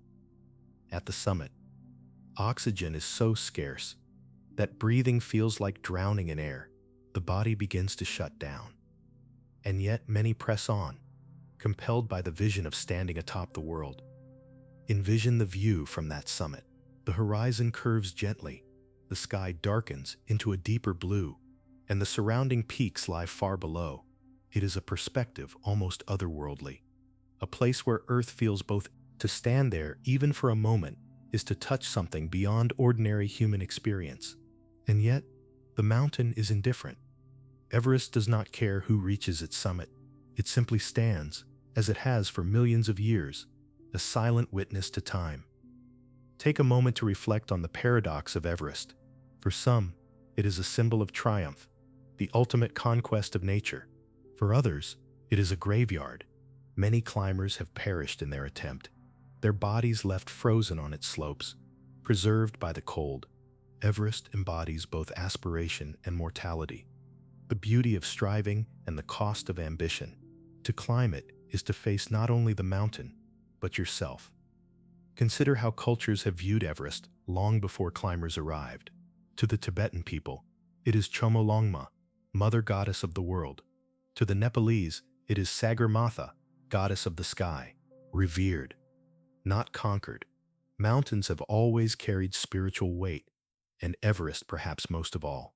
To see it as merely a challenge to be overcome is to miss its deeper meaning, a reminder of the sacred, a connection between earth and sky. Think, too, of the symbolism Everest carries in our own lives. Each of us has mountains to climb, not of stone, but of circumstance, of fear, of longing. The summit represents that place beyond difficulty, where we discover not just what we can endure, but who we truly are. And like Everest, our personal mountains are indifferent. They do not bend for us. We must rise to meet them. Step into another scene. Imagine the winds that howl at its peak, reaching speeds strong enough to tear fabric and flesh. Imagine the snow, endless, merciless, sculpting cornices and cliffs. Imagine the silence between storms, where stars blaze brighter than anywhere else, the Milky Way stretching across the black sky. At that height, the air is so thin that flames barely burn. Human life clings by a thread. Everest is not a place for dwelling. It is a place for passing through. Briefly, reverently, take another pause. Everest reminds us that height is both alluring and dangerous. Humanity is drawn to extremes, the deepest trenches, the highest peaks, the farthest stars. Yet each step toward them comes with risk. Why do we go? Why risk breath, body, and life itself for a view, for a moment on a summit?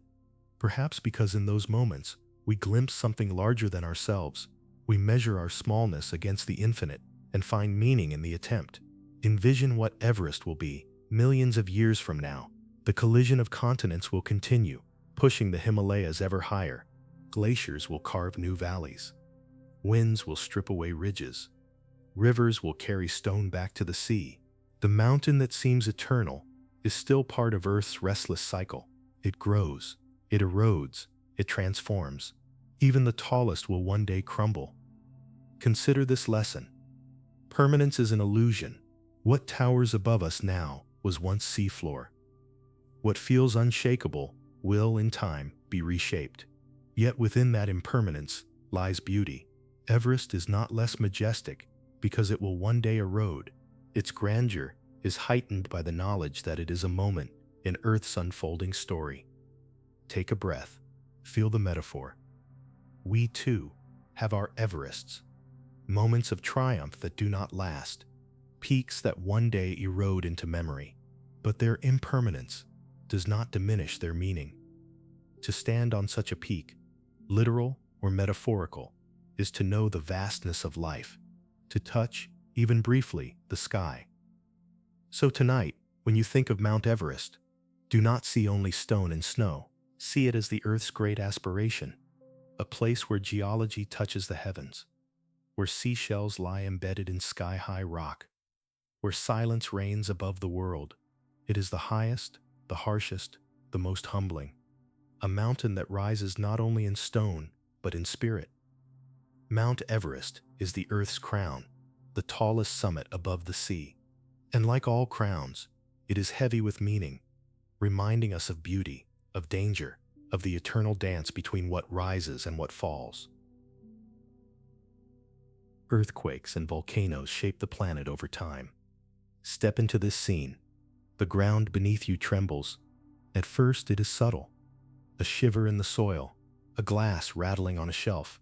Then it grows, a rolling wave of motion, as if the earth itself were breathing, restless and alive. In another place, far across the globe, fire erupts from the earth's crust, a fountain of molten rock painting the night sky with red and gold. These are earthquakes and volcanoes. Reminders that our planet is not still, but ever shifting, reshaping itself with power beyond comprehension. Think about this for a moment. We live on a thin crust, delicate compared to the molten mantle below. That crust is cracked into plates, moving slowly, colliding, grinding, separating. Where they meet, tension builds. Sometimes it holds for centuries. And then, in a single instant, it releases, sending shockwaves through the land. Buildings fall, mountains shift, rivers change course. An earthquake is not destruction alone. It is the earth exhaling, adjusting, reminding us that solidity is an illusion. Envision the volcano. Deep below the surface, magma churns, molten stone under unrelenting pressure. It waits, sometimes for decades, sometimes for centuries.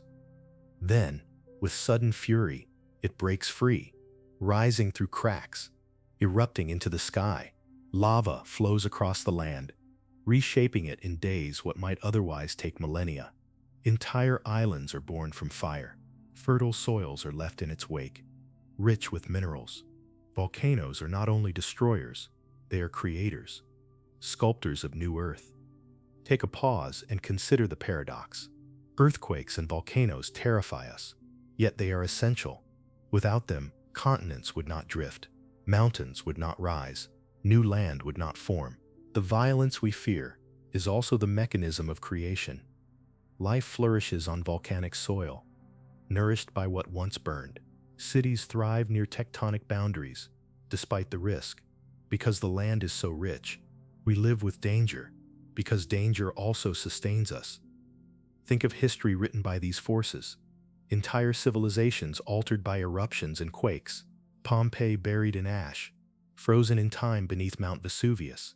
The Great Quake of Lisbon in 1755, reshaping philosophy as much as stone, reminding Europe of the fragility of human order.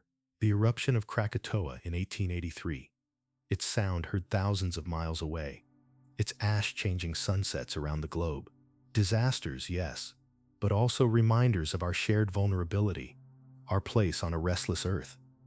Envision standing at the edge of an erupting volcano. The ground is hot beneath your feet, the air thick with ash. You hear the roar, like thunder drawn out into a continuous note. The sky is painted orange, red, black. In that moment, you feel both fear and awe, for you are watching the planet make itself anew, sculpting land, rewriting coastlines, breathing fire into its own body. Take another moment. Earthquakes and volcanoes are metaphors too. Within each of us, pressure builds, sometimes quietly, sometimes fiercely.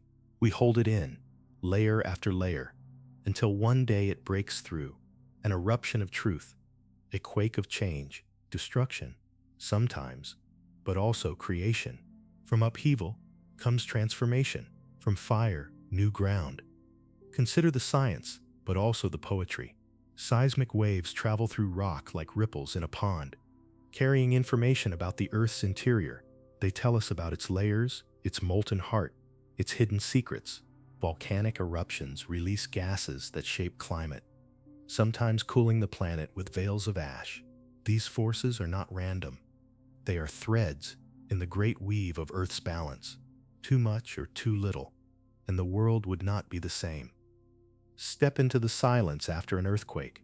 The dust settles, the ground is still, and people emerge into a changed world. In that silence there is grief, but also resilience. Humans rebuild, adapt, learn. Just as the earth remakes itself, so do we. Our cities rise again. Our lives continue. There is pain in the shaking, but also renewal. Think of the islands born from volcanic fire. Hawaii, Iceland, countless smaller ones across the seas. Places where lava once flowed now hold forests, birds, rivers, people, creation from destruction, again and again. If you walk across a volcanic island, you walk on what was once impossible. A land that did not exist, now alive with color and sound. Take a breath and imagine the time scale. Earthquakes strike in seconds, sudden and violent. Volcanoes can erupt in hours, days, or years. But the landscapes they create last for millennia. Valleys, ridges, mountains, islands, all formed by these forces. The brevity of the event contrasts with the permanence of its result. Isn't that true of life, too? Moments of upheaval, though fleeting, leave marks that last forever. Envision a future shaped by these forces. Continents continue to move. Mountains rise higher. Volcanoes birth new islands. Earthquakes will shake cities not yet built. Life will adapt, as it always has. The restless earth ensures that nothing remains the same. Change is not an exception, it is the rule. Consider what this means for us. To live on earth is to live with instability. To accept that the ground we trust is never fully still. Yet, in that instability, beauty is born. Forests thrive on volcanic soil. Rivers cut valleys, shaped by tectonic uplift. Mountains rise from the rubble of collisions. Even destruction feeds life. So tonight, when you think of earthquakes and volcanoes, do not see them only as disasters. See them as the pulse of the planet, the rhythm of creation and change. They are reminders that Earth is alive, that stillness is an illusion, that transformation is constant. The Earth shakes, the Earth burns. And from that shaking, from that fire, the world is remade. Clouds are made of tiny droplets of water floating in the air. Picture yourself lying on your back in an open field, watching the sky above you. Clouds drift slowly, reshaping themselves with every passing moment. Castles, mountains, ships, faces, creatures that dissolve before you can name them. They look soft, almost weightless, as though they could be touched, as though you could climb into them like cushions. Yet these ethereal forms are made of nothing more than countless tiny droplets of water, suspended in air, floating together in an endless dance. Think about this for a moment. A single cloud may hold millions, even billions of droplets. Each droplet is so small, so light, that it resists the pull of gravity, carried upward by currents of air. Alone, each droplet would be invisible. Together, they become a tapestry, weaving the sky into shapes that inspire wonder. Clouds remind us that unity creates presence. The smallest parts, when gathered, become something vast, something unforgettable. Envision the journey of a droplet, born from the ocean, lifted by the heat of the sun. It rises unseen, vapor in the air. Higher, cooler winds embrace it, condensing vapor into liquid. Suddenly, the invisible becomes visible. A cloud forms. Born from the union of countless journeys upward, that droplet may drift for miles, carried by winds, part of shapes that shift across the sky, and eventually, it may fall back to earth as rain, completing a cycle older than mountains, older than rivers, older than life itself. Take a pause. Think of how clouds embody impermanence. They are here one moment, gone the next. They grow, swell, fade, dissolve, reshaping with every breath of wind. No two clouds are ever the same. No two skies ever identical. Watching them is watching time itself. Fluid, fleeting, always becoming something else. Consider their hidden weight. Though they appear light, clouds are heavy. A single storm cloud may carry millions of tons of water. Imagine that, an ocean floating above your head, drifting quietly, waiting to release its gift. They are paradoxes, soft yet heavy, fleeting yet immense, silent yet powerful enough to flood valleys or nourish fields. Step into another scene. Imagine flying through a cloud, peering from the window of an airplane.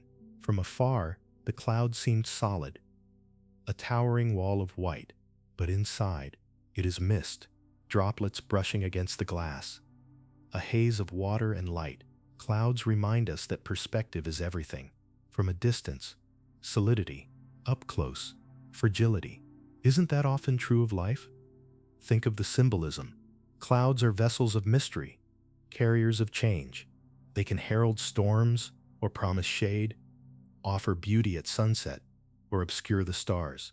They remind us that nothing is constant. What veils the sky now will drift away. What seems heavy can dissolve into clarity. They are teachers of transience, of the inevitability of change. Envision a storm brewing. Small wisps gather into towering cumulonimbus clouds, their tops reaching into the stratosphere. Lightning flickers within. Thunder rumbles. Rain pours down. Rivers swell. That storm began with droplets, invisible, rising silently. Great events are born of small beginnings. Clouds, in their quiet gathering, hold that truth. Take another breath. Think of the art they create in the sky.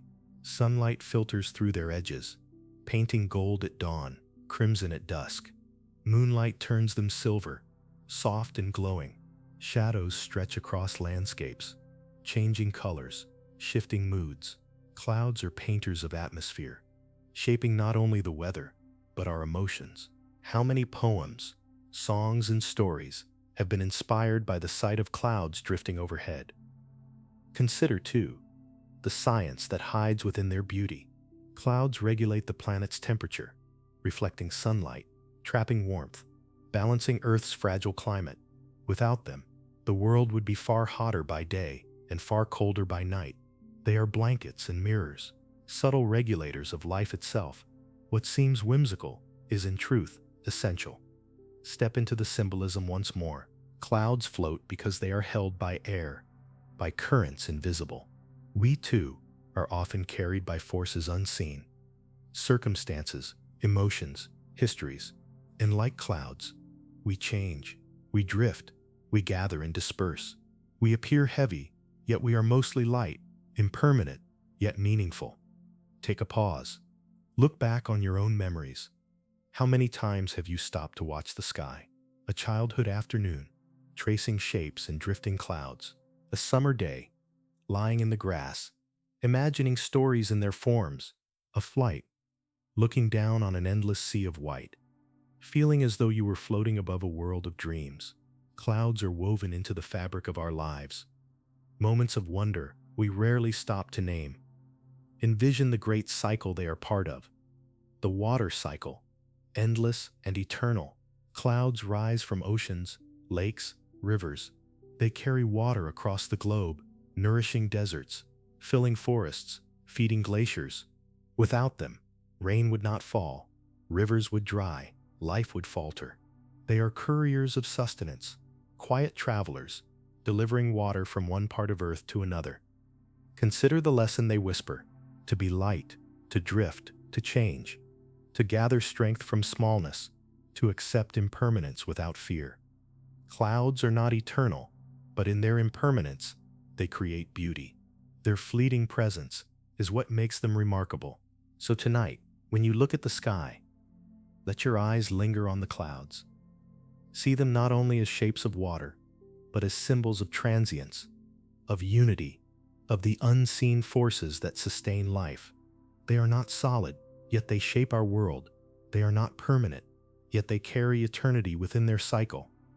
Clouds are the poetry of the atmosphere, born of oceans, carried by winds, dissolving into rain, and in their drifting, they remind us that even the smallest droplets, when gathered, can become something vast, something wondrous. Rain can travel thousands of miles before falling. Envision a single droplet of water, lifted quietly from the surface of the sea. It rises with the warmth of the sun, carried invisibly into the air, joining countless others in a silent migration.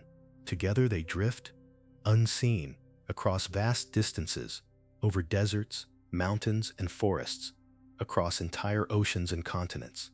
That droplet may travel thousands of miles before it ever touches the earth again, descending as rain. A journey so long, so improbable, and yet so ordinary that we rarely think of it. Take a moment to consider this.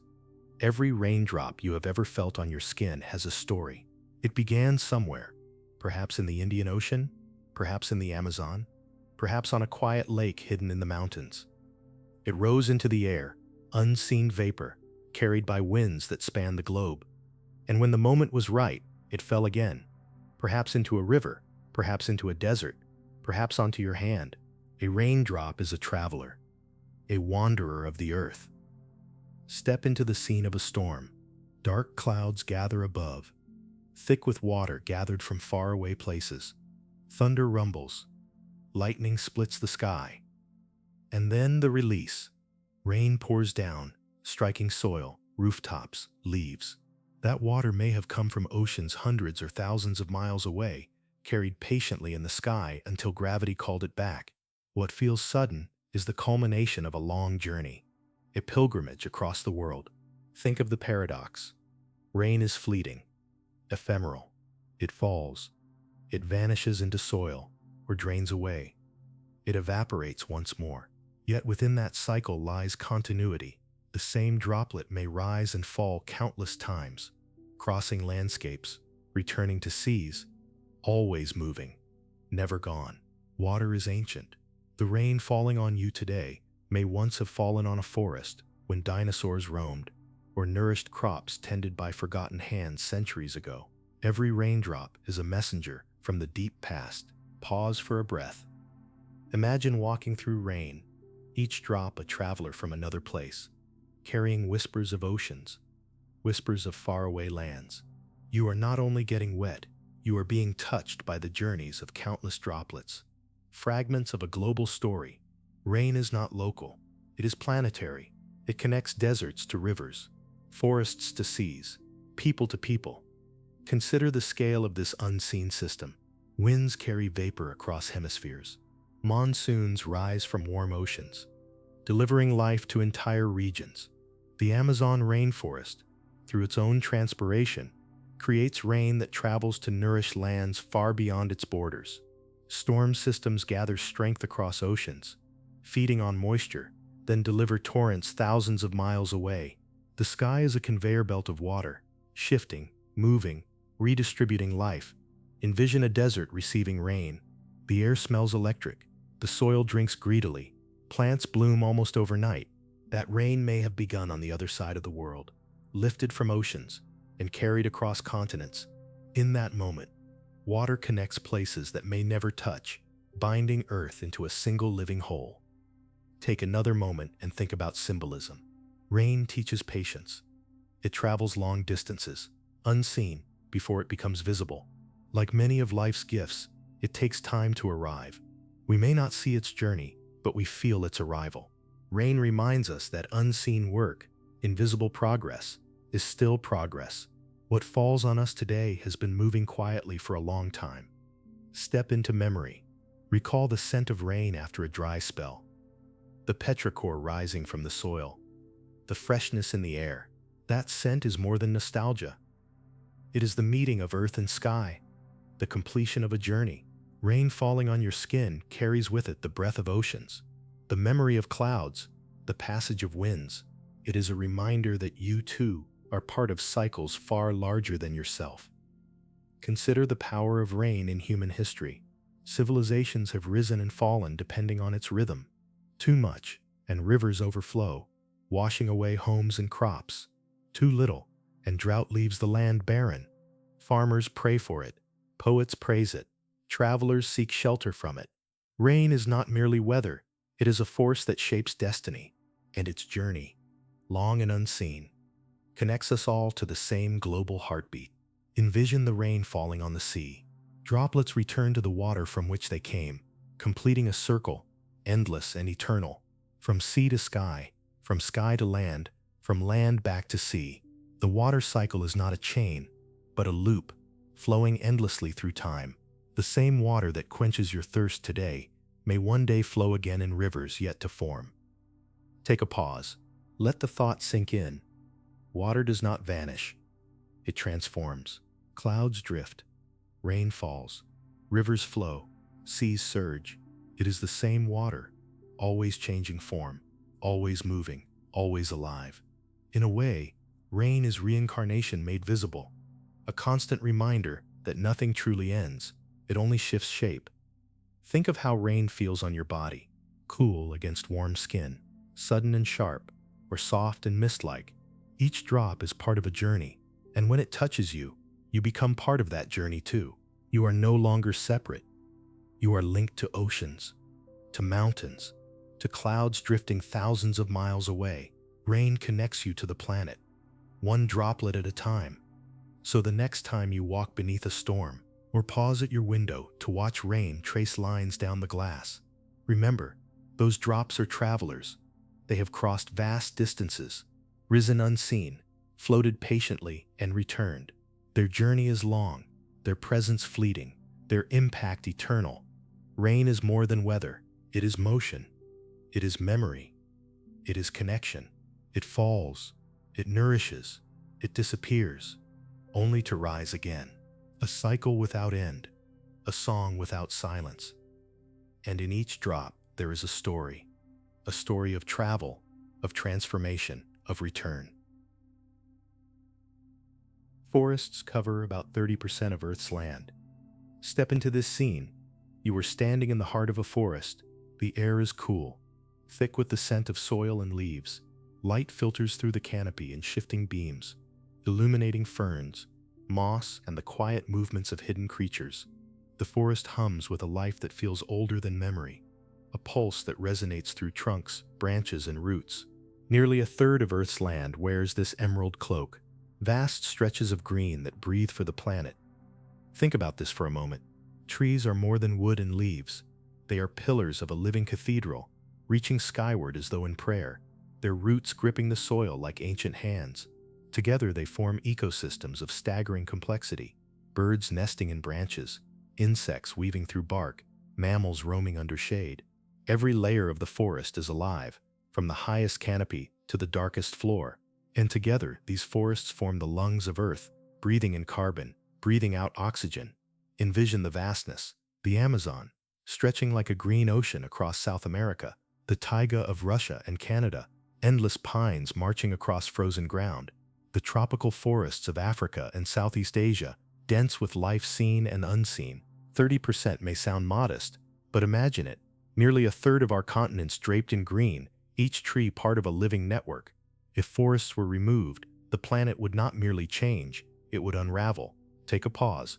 Listen in your mind to the silence of a forest, not an empty silence, but a layered one. The call of a bird, the rustle of leaves, the distant rush of water. Beneath it all, an inaudible sound, the slow growing of roots, the deep exchange of nutrients underground. Forests are not just collections of trees. They are conversations. Trees communicating through roots and fungi, sharing resources, warning of danger. A forest is community embodied. Consider the symbolism. Forests represent both mystery and sanctuary. They are places of myth, where heroes are tested, where wanderers lose and find themselves. They are also refuges, places where one can step away from the noise of human life and feel something greater, something timeless. To walk in a forest is to step into a world that does not measure time in minutes or hours, but in centuries. Envision the role forests play for the earth itself. They cool the climate, filter the air, regulate rainfall. Without forests, deserts spread, rivers dry, species vanish. They are shields against chaos, regulators of balance. Forests hold the soil, nurture the atmosphere, and shape weather patterns across continents. They are architects of stability. Take another moment. Think of the creatures that depend on forests. Orangutans swinging through trees, jaguars prowling under cover of shade, countless insects, amphibians, birds and mammals, whose lives are woven into the fabric of the woods. Even humans, long before cities, lived within forests, drawing food, shelter, medicine, and myth from their depths. To speak of forests is to speak of life itself. Think of the paradox. Forests seem eternal, vast beyond comprehension. Yet they are fragile. In decades, they can be cut, burned, fragmented. What took centuries to grow can vanish in a single season of chainsaws and fire. They remind us of the thin line between abundance and loss, between thriving and collapse. Step into the quiet resilience of a forest. Even when damaged, it strives to return. Saplings sprout where trees have fallen. Moss spreads across stones. Fungi break down the old to nourish the new. A forest is not static. It is a cycle, a constant renewal. And yet there are limits. Too much destruction, too little time, and the cycle breaks. Pause and reflect on how forests dwell in us as symbols. To dream of a forest is to dream of mystery, of getting lost, of discovering hidden truths. To walk through one in waking life is to feel small in the best possible way, dwarfed by trunks older than nations, by canopies that seem to touch the heavens. Forests remind us of humility. Consider the global connection. The Amazon creates its own rain, sending moisture into the atmosphere that travels to nourish lands far away. The boreal forests store vast reserves of carbon, guarding against climate extremes. Tropical forests generate oxygen, sustaining the breath of countless beings. Forests are not only local, they are planetary. Their influence felt across oceans and continents. Envision a future where forests thrive. Imagine rewilded lands, where trees reclaim space, where birds return, where streams run clear again. Imagine cities with forests within them, not only parks, but living, breathing woods, integrated into human life. This future is possible. And yet, imagine also the opposite, a world stripped of forests, where air grows thin, climates unstable, species lost. The choice is not abstract, it is immediate. Take a breath. Forests cover 30% of Earth's land. It sounds like a number, but it is more than that. It is a reminder of scale, of presence, of how much of this planet is still wild, still green, still alive beyond human control. And it is a reminder of responsibility, to protect, to restore, to live in balance. Think of the forest, not only as a place outside of you, but within you. Your lungs, too, are forests of branching airways, tiny pathways that carry oxygen into your blood. You breathe because forests breathe. Their pattern is mirrored in you. Their life is entwined with yours. So tonight, when you think of forests, do not see them only as statistics, or as resources, or as scenery. See them as guardians, as elders, as partners in the great cycle of Earth. Nearly a third of land draped in green, sustaining everything that walks, flies, crawls, or swims. The forest is not separate from us. It is us. The Amazon rainforest produces 20% of Earth's oxygen. Step into this scene, an endless green horizon, stretching farther than the eye can see. Mist rises from treetops at dawn, a breath so vast it seems the earth itself is exhaling. Birds cry out. Monkeys leap from branch to branch. Insects hum in ceaseless rhythm. This is the Amazon, a living ocean of trees, a forest so immense that it produces 1/5 of the oxygen we breathe. 20% of every breath you take carries the gift of this rainforest.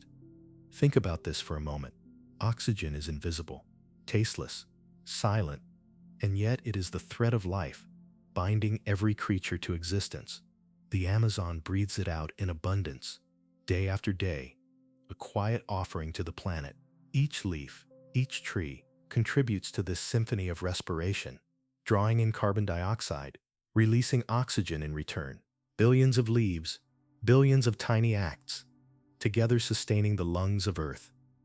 Envision walking beneath its canopy. Sunlight filters down in scattered beams, illuminating orchids clinging to branches, vines twisting like serpents, frogs glistening with dew. The air is heavy, humid, alive. Each breath you take here feels charged, thick with energy, as though you are inhaling the very heartbeat of the planet. In this place, the connection between breath and forest is not abstract. It is immediate, undeniable. Take a pause. Consider the scale. The Amazon stretches across 9 countries, holds more than 390 billion individual trees, and shelters millions of species, many of which remain unknown. It is not only the world's largest rainforest, it is also one of its greatest mysteries. To walk within it is to step into a library where countless volumes have yet to be read, where the language itself is still being deciphered. Consider, too, the paradox. The Amazon produces immense amounts of oxygen, but it consumes oxygen as well.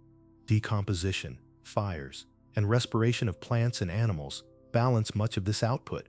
And yet, its role in the global cycle is profound. Not just oxygen, but rainfall, carbon storage, and climate regulation. Its gift is not singular. It is layered, intricate, far-reaching. The 20% is not a simple statistic, but a symbol of how central this rainforest is to life itself. Envision the river that shares its name, the Amazon, winding for thousands of miles, carrying more water than any other river on Earth. Its waters feed the forest. Its mist rises to form clouds that drift across South America, creating rain for lands far beyond the forest itself. The Amazon is not confined to its own borders. It breathes into the world, shaping weather, nourishing soil, sustaining distant lives. Take another moment. Think of the creatures that call it home. Jaguars moving silently in shadow, pink river dolphins surfacing in calm waters, poison dart frogs, brilliant in color, tiny but powerful, parrots in bursts of green, blue, and red, filling the sky with sound. This rainforest is not only a producer of oxygen, it is a sanctuary of life, a cradle of diversity unmatched on the planet. Pause and imagine the fragility. Fires burn, trees fall, land clears. In decades, areas that took millennia to form are lost. What seems endless is not infinite. The lungs of Earth, scarred, weakened, struggling to breathe. Humanity's hunger cuts into the very system that sustains its breath. The irony is painful, the consequence profound. Yet forests heal when given time. Saplings rise from ash. Roots push through soil. Animals return. The Amazon, immense as it is, holds resilience. If we allow it, it can restore itself. The question is not only whether it can, but whether we will let it.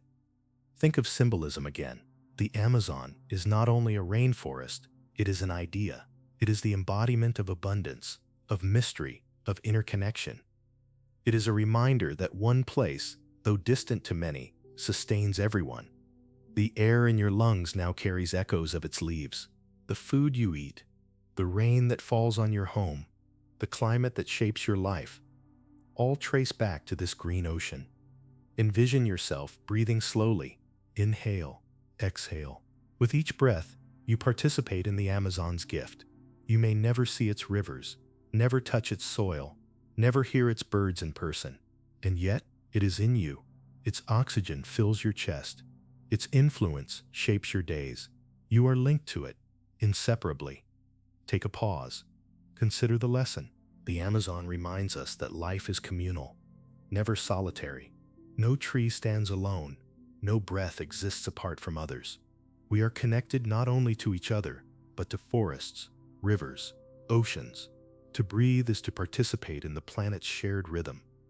The Amazon gives us this rhythm in abundance, and in return, perhaps we are called to give something back, to protect, to restore, to honor the source of our breath. For without it, the world would not only be diminished, it would be unrecognizable. So tonight, when you draw in a slow breath, remember, a part of it comes from the Amazon, the green cathedral of Earth, the vast forest that exhales life into the air. 20% of your breath, born in leaves you may never see, carried across winds you cannot trace. The Amazon breathes, and so do you.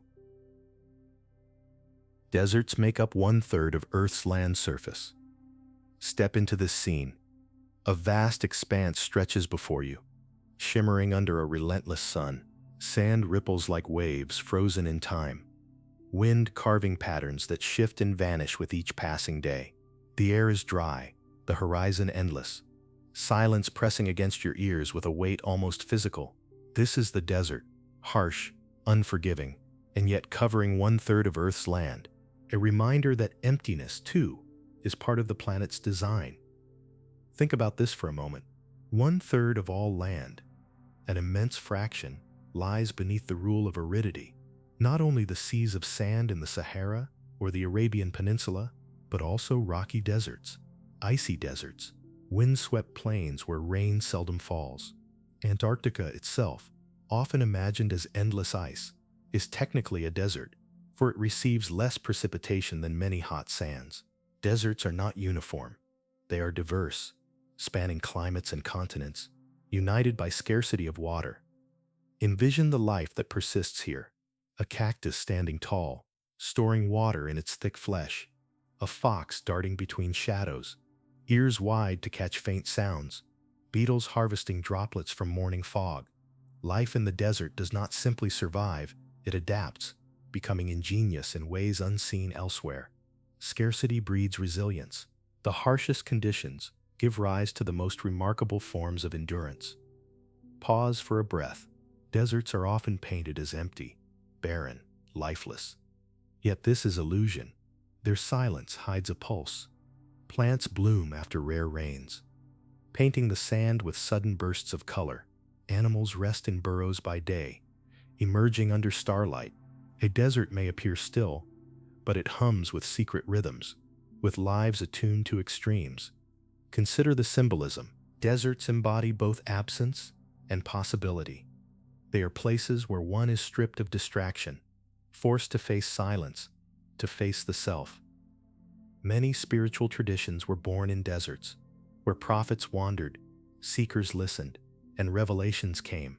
The emptiness of the desert is not void, but space, a canvas for reflection, a ground for transformation. Envision the desert night. Heat fades, stars blaze across the sky, clear and infinite. In the absence of water, of trees, of noise, the heavens reveal themselves in full. The Milky Way glows, meteors streak, the cosmos feels close enough to touch. In the desert, what is lacking on Earth is replaced by abundance above. Scarcity below reveals vastness beyond. Take another moment. Think of the Sahara, the largest hot desert, spanning across northern Africa. It stretches for thousands of miles, larger than entire countries combined. Yet once, it was green. Lakes and rivers carved through it. Animals roamed. People thrived. Deserts are not fixed. They shift with time, expand and contract, bloom and wither. They remind us that landscapes, like life, are impermanent. Consider, too, the paradox of deserts and water. Though defined by its absence, deserts often conceal water underground, hidden in aquifers, waiting deep below the surface. Oases appear like miracles, where palms rise and springs bubble, life clustering around rare abundance. These places remind us that even in the harshest conditions, sustenance can be found if one looks deeper. Step into the silence once more. To walk in a desert is to walk in a place where time feels different. Erosion is slow, winds sculpt dunes with patience, rocks wear away grain by grain. The desert teaches slowness, endurance, persistence. It is a place where change is inevitable, but measured across millennia. Think of the metaphor. Deserts in our own lives may feel barren, empty of meaning or comfort. Yet, like the land itself, these seasons often hide growth, resilience, discovery. In stillness, we encounter ourselves. In scarcity, we find what truly matters. Deserts, literal or symbolic, are not ends, they are thresholds. Pause again. 1/3 of Earth's land. This statistic is staggering. It tells us that the planet is not uniformly generous. Not every place flows with rivers, blooms with trees. Vast stretches are inhospitable, reminding us of the fragility of comfort, the rarity of abundance. And yet, desert-shaped climates influence winds and reflect sunlight, cooling the planet. Even in absence, they play a vital role in Earth's balance.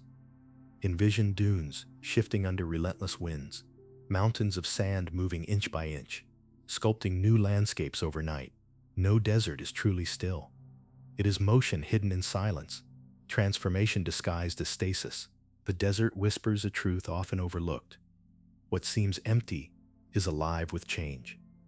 Take a breath. Imagine standing alone in such a place. At first, fear grips, the vastness, the silence, the lack of water. But slowly, something else emerges. Clarity, perspective, freedom from noise. The desert does not distract, it strips away. And in that stripping, it offers a gift few other landscapes provide, the gift of simplicity. So tonight, when you think of deserts, do not picture only emptiness, picture resilience. Picture the fox moving under moonlight, the cactus blooming after rare rain, the silence that reveals the stars. Picture the paradox of 1/3 of Earth's land, a space harsh, vast, and yet essential. The desert is not absence, it is presence in another form. The poles hold most of Earth's fresh water and ice. Step into this scene. At the edge of the world, silence reigns. Snow stretches endlessly, glistening under pale sunlight. Glaciers rise like frozen mountains, their blue hearts glowing in the cold. Winds sweep across vast expanses of white, carrying the whispers of a planet's memory. Here, at the poles, lies a truth both simple and staggering. Most of Earth's freshwater is locked away in ice. Think about this for a moment. Nearly 70% of all fresh water, hidden not in rivers, not in lakes, not in clouds, but in frozen form, at the extremes of the Earth. Antarctica, immense and remote, holds enough ice to raise sea levels by over 200 feet if it were to melt. Greenland, smaller yet powerful, contributes rivers of ice to the sea each year. These are not just frozen lands. They are reservoirs, vaults of water guarded by cold, ancient, and fragile. Envision the scale. A glacier is not just ice. It is time made visible. Snowfall compressed over centuries, layer upon layer, capturing air, dust, even pollen from long-forgotten seasons. To drill deep into this ice is to read history written in frozen script, records of climates past, of atmospheres that no longer exist. The poles are archives as much as they are landscapes. Pause for a breath. Consider what it means that life depends on this frozen water. Though locked away, It shapes the world. It regulates sea levels, balances temperatures, drives ocean currents. The poles reflect sunlight, cooling the planet, slowing the fever of heat. Without them, climates would shift beyond recognition. The silence of ice is not passive. It is active, vital, sustaining. Step into the fragility. The ice melts faster now. Rivers cut through glaciers. Great chunks fall into the sea. Ancient shelves shatter. What was once solid seems to weep, bleeding fresh water into salty oceans. The balance tilts, and with each degree of warming, more of this hidden reservoir slips away. The poles, which guard most of our fresh water, are no longer safe vaults. They are breaking. Think of the paradox. Fresh water sustains us, yet most of it lies in places we cannot drink from, places too distant, too frozen. We live with scarcity despite abundance. The poles hold more than enough, but their gift is untouchable.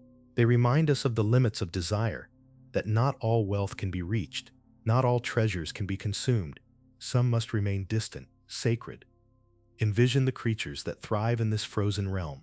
Polar bears, patient hunters on drifting ice, penguins clustered against the wind, sharing warmth, seals sliding across frozen shores, whales passing through frigid waters. Their lives are tied to ice, dependent on its presence. As the poles shift, so do their fates. These animals, adapted to extremes, reveal resilience, but also vulnerability. Take another moment. Think of symbolism. Ice preserves, but it also isolates. It holds within it water that could quench thirsts, but only as long as it remains frozen. If it melts, it does not nourish, it overwhelms, flooding coasts, swallowing cities. The poles remind us of balance, that what sustains can also destroy, that abundance must remain contained, or it becomes catastrophe. Step into the stillness of an Antarctic night. Stars shimmer with uncommon clarity. The aurora unfurls in green ribbons across the sky. The ice glows under moonlight, endless and silent. Here one feels both small and infinite, as though standing at the edge of time itself. The poles are not merely places on a map. They are thresholds where Earth touches the cosmic. Consider the lesson. Most of Earth's freshwater is frozen, inaccessible, yet essential to our survival. Life thrives, not because we drink from glaciers, but because they shape the planet's balance. Sometimes what sustains us is not direct, not immediate. Sometimes the greatest gifts are those we never touch, those that remain beyond us, working invisibly. Pause and reflect on your own life. How often do you rely on things unseen, untouched, unnoticed? The stability of the climate, the cycles of the seasons, the balance of oceans, all shaped by ice at the poles. The unseen sustains us more than we realize. Think of time. Glaciers have grown and shrunk over millennia, advancing and retreating with the rhythm of ice ages. They remind us that Earth's story is not still. It is written in cycles. What feels permanent is not eternal. Even the most immovable landscapes change, and in that change, the planet breathes. Envision the future. If the poles remain frozen, they continue their silent guardianship, reflecting sunlight, storing fresh water, shaping weather. If they melt, oceans rise, coasts vanish, millions are displaced. The choice lies not in the ice, but in us, how we live, how we consume, how we respond to the warnings whispered in melting streams. Take a final breath. Picture the poles once more, vast and silent, shimmering with light. They are more than landscapes. They are mirrors, reflecting not only sunlight but our choices, our care, our neglect. They hold most of Earth's fresh water, yes, but they also hold a truth, that balance is fragile, that beauty is vulnerable, that what seems eternal can vanish if we forget its worth. The poles do not speak, yet they say everything. Seasons change because of Earth's tilt, not its distance from the sun. Picture yourself standing in a field at dawn, watching frost glisten on the grass. Months later, that same field will shimmer, not with frost but with waves of golden wheat beneath a burning sky. Then, the leaves will flame with red and orange, before bare branches surrender once more to winter's quiet hand. These shifting faces of the world are the seasons, cycles of birth, abundance, decay, and rest. And here is the wonder. They happen not because Earth drifts closer or farther from the sun, but because of a simple tilt, a quiet angle of 23.5 degrees. Think about this for a moment. Such a small tilt, a lean of the planet as it spins, dictates everything. It decides when flowers bloom, when snow falls, when days stretch long or collapse into early darkness. The Earth's distance from the sun changes too as it orbits. But that variation is minor, not enough to sculpt the cycles of life. It is the tilt that rules, the lean that gives rhythm to the year.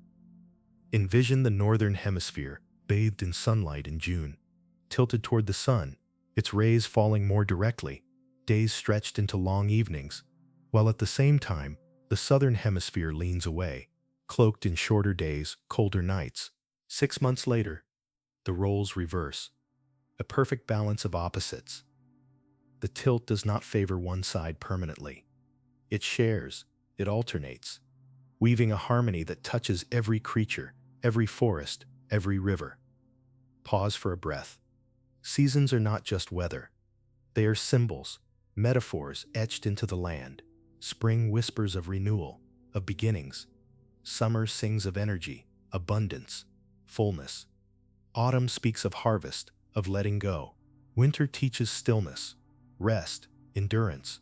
Across cultures, myths, and rituals, the tilt of the earth becomes a cosmic clock, telling us not only when to plant and harvest, but also when to pause, when to reflect, when to wait. Consider ancient civilizations. They built stone circles aligned with solstices, watched shadows at equinoxes, marked the heavens to measure time. To them, the tilt was a mystery revealed through observation. They did not know the number, 23.5, but they knew its power. Their lives depended on it. The success of crops, the timing of migrations, the cycles of celebration. The tilt became sacred, a bridge between sky and earth. Envision the creatures who live by seasons. Bears retreat into caves as winter approaches, their bodies slowing, conserving. Birds trace invisible highways across continents, chasing warmth and food. Trees shed leaves, not in death but in preparation, a shedding to survive the cold. Flowers bloom in synchrony with pollinators, a dance timed by the lengthening of days. All of it, every instinct and adaptation, drawn from that quiet angle of the earth. Take another moment. Think of your own life shaped by seasons, the joy of long summer evenings, the melancholy beauty of autumn skies, the hush of snow muffling the world, the relief of spring rain after months of cold. Even in cities of concrete and glass, the tilt touches us. Light changes, moods shift, rhythms alter. We may not notice consciously, but our bodies know, our spirits respond. Step into the paradox. A tiny tilt, so easy to overlook, orchestrates the grandeur of seasons. Without it, the earth would be monotony, perpetual sameness, little variation. Some regions would burn endlessly, others freeze forever. Life as we know it, rich in diversity, adapted to cycles, would not exist. The tilt is not accident, it is necessity. Consider what this tilt teaches us. That balance is not always symmetry. The earth is not upright. It leans, and in that leaning, life flourishes. Perfection, if it existed, would be sterile. It is imperfection, imbalance, tilt that creates rhythm, contrast, beauty. Perhaps in our own lives, it is the tilts, the leanings, the irregularities that give texture, that shape growth. Envision the solstice, the longest day, the shortest night. Imagine ancient fires burning on hilltops, rituals welcoming light or bidding it farewell. Then the equinox, when day and night stand equal, poised in balance before tipping again. These celestial markers are reminders that life, too, swings between extremes and moments of balance, between expansion and contraction, warmth and cold. Pause and reflect. Seasons teach us patience. They remind us that nothing blooms forever, and nothing remains barren forever. Winter may feel endless, but spring will return. Summer may burn fiercely, but autumn cools the flame. There is comfort in the cycle, in knowing that change is not only inevitable, but essential. Think of the poetry of it. All the colors of autumn leaves, the fragrance of summer rain, the silence of a snowy night, the burst of blossoms in spring, all written by a tilt. 23.5 degrees, shaping beauty, shaping memory. Step once more into that field where we began. Watch the frost melt under spring sun, the wheat rise under summer heat, the leaves blaze under autumn skies, the snow return in winter silence. All of it, the music of the year, is composed by a planet leaning slightly as it spins around its star. The seasons are not accidents. They are the language of tilt, the gift of imperfection, the promise of change. The longest river in the world is the Nile. Step into this scene. A ribbon of silver threads its way across a golden desert, winding and curving with patient grace. Along its banks, reeds whisper in the wind, fields of green unfold, and villages hum with life. This is the Nile, the longest river on Earth, stretching more than 4,000 miles, a lifeline carved through one of the driest landscapes on the planet. Think about this for a moment. The Nile is not just a river. It is a contradiction. It flows through regions where rain is scarce, where heat dominates, where deserts sprawl endlessly. Yet because of its waters, life flourishes, crops grow, cities thrive, civilizations rise. It is proof that a single current of water can transform emptiness into abundance. Envision ancient Egypt, where the Nile was not merely a resource but a god, a mystery, a source of power and reverence. Each year, the river would flood, depositing rich silt onto the land, creating fertile soil for farming. Wheat and barley grew, papyrus swayed, people built temples and cities along its banks. Without the Nile, there would have been no pyramids, no pharaohs, no hieroglyphs carved into stone. The river was not background, it was the foundation of history itself. Pause for a breath. The Nile reminds us that rivers are more than water. They are time, movement, memory. A river flows but also endures. The waters that passed through its channels thousands of years ago fed the same land, touched the same stones, sustained the same species as those today. A river is both ancient and ever new, a paradox flowing endlessly toward the sea. Consider the symbolism. The Nile cuts across deserts, a vein of life in the body of Earth. It is the embodiment of persistence, of flow, of nourishment against all odds, where everything around it is harsh and dry. The river whispers of abundance. Perhaps this is why humans have always seen rivers as sacred, because they remind us that continuity is possible, even in places where survival seems unlikely. Envision the creatures who call it home. Crocodiles bask on the banks, silent and watchful. Birds take flight from reeds, their wings flashing against the water. Fish dart beneath the surface, feeding communities along the shore. The Nile is not only for humans, it is an ecosystem, a web of life woven across continents. Take another moment. The Nile is long, yes, but its true wonder lies in its reach, in how many lives it touches. It flows through 11 countries, binding them together in a shared dependence. Borders and languages may divide, but the river unites. It shows us that water does not obey human lines. It moves where gravity calls, indifferent to maps, reminding us that the planet's systems are greater than our divisions. Step into the myth. Ancient Egyptians believed the Nile's floods were blessings from the gods, gifts of renewal. They watched the star Sirius rise in the sky, marking the season when the waters would swell. To them, the river was both sacred and practical, divine and earthly. It was a reminder that the cycles of nature were intertwined with the rhythms of human life. Think of the metaphor. Each of us has rivers within, currents of energy, memory, emotion. Like the Nile, we may carry abundance through barren landscapes, bring life to places that seem empty. Rivers remind us to keep flowing, to keep moving. Even when surrounded by deserts of difficulty, to flow is to endure. Pause again. Imagine standing at the river's edge today, The same waters that once reflected the sails of Pharaoh's boats now mirror modern bridges and cities. The river endures while civilizations rise and fall. It whispers of impermanence, of how human glory fades but nature's flow continues. The Nile does not remember kings or wars. It remembers only the movement of water toward the sea. Envision the river's journey. It begins in lakes and highlands, trickles becoming streams, streams joining into currents. It gathers strength, winding across mountains and plains, until it becomes a force that cuts across deserts. Its journey is long, patient, inevitable.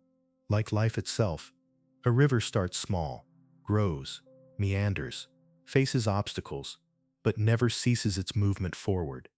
Consider the lesson. The Nile shows us that size and power are not born instantly. They are accumulated, drop by drop, moment by moment. A river builds itself. What begins as a trickle becomes the world's longest flow. In the same way, our lives are shaped not by single events, but by countless small streams of experience, joining into a current that carries us onward. Take a final breath. The Nile is not only the longest river on earth, it is also one of its greatest teachers. It teaches persistence, generosity, continuity. It teaches that water, soft and fluid, can carve through deserts, can sustain millions, can outlast empires. So next time you think of rivers, remember the Nile, ancient, patient, enduring, a ribbon of life drawn across the sands. Proof that even in the harshest landscapes, flow is possible, abundance is possible, renewal is possible. The Nile does not rush, it does not falter. It simply flows, and in its flow, it transforms the world. The largest ocean is the Pacific, bigger than all land combined. Step into this scene, an expanse so vast it defies imagination.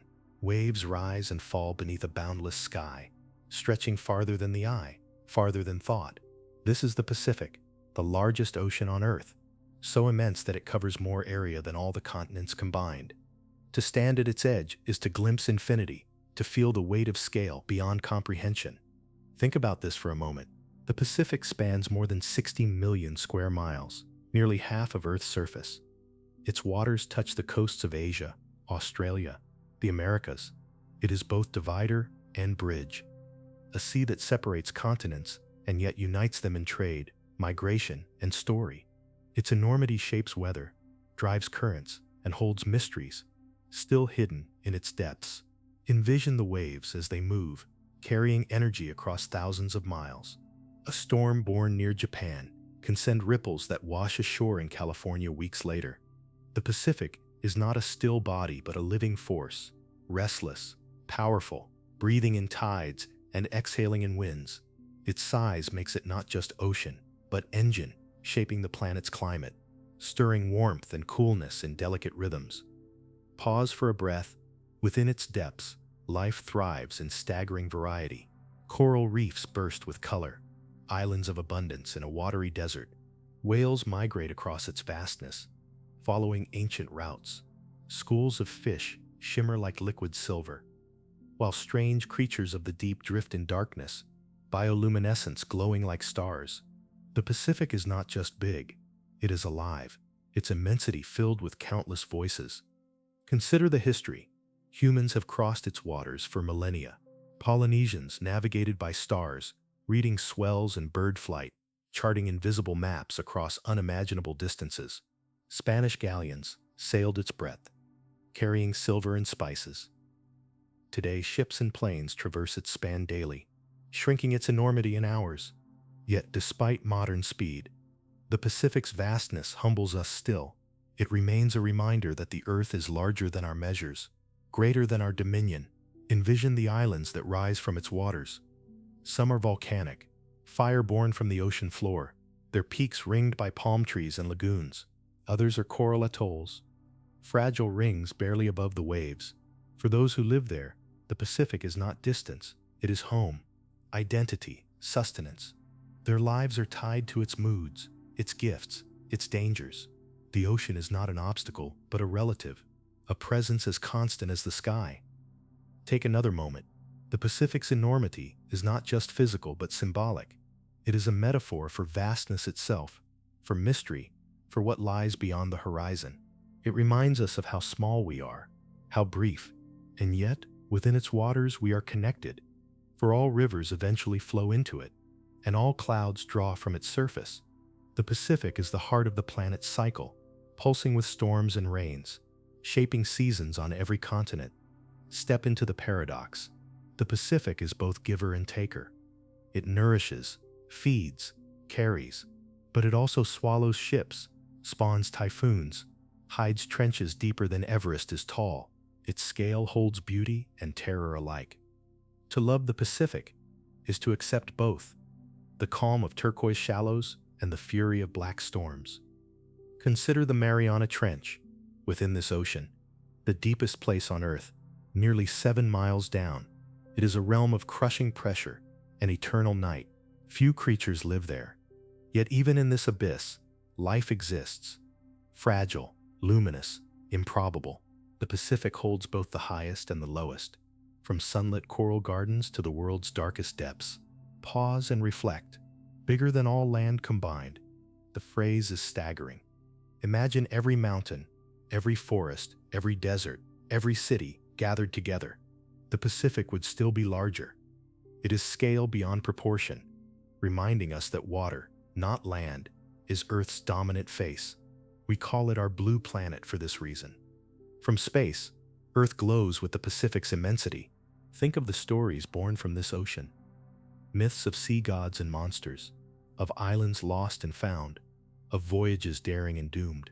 The Pacific has always been more than geography. It is imagination, mystery, a canvas for human wonder. To gaze across it is to dream of what lies beyond, to feel the pull of horizon, envision the ocean's surface glittering in moonlight, waves whispering to the shore. Beneath, unseen currents move with ancient patience, carrying warmth from equator to pole, regulating climates continents away. The Pacific is not still, it is constant motion, an endless dialogue between wind, water, and Earth itself. Take a final breath. The Pacific, larger than all land combined, is a mirror of infinity. It teaches us humility, reminding us of our smallness. It teaches us connection, for its waters link continents, climates, lives. It teaches us mystery, for even now, we know only fragments of its depths.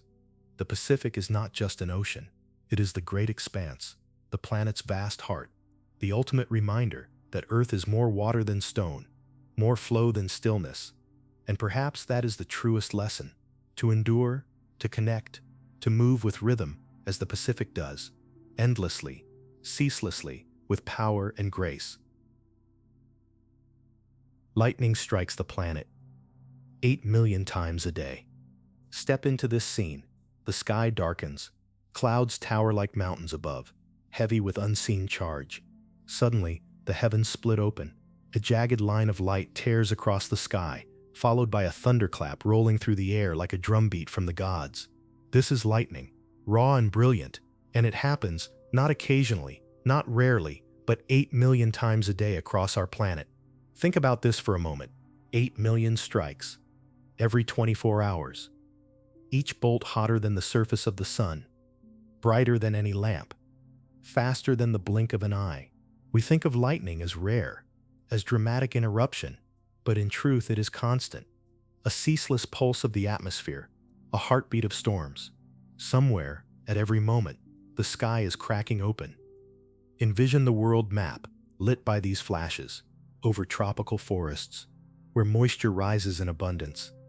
Lightning dances almost endlessly, flickering across vast green expanses, over mountains, where winds collide and swirl.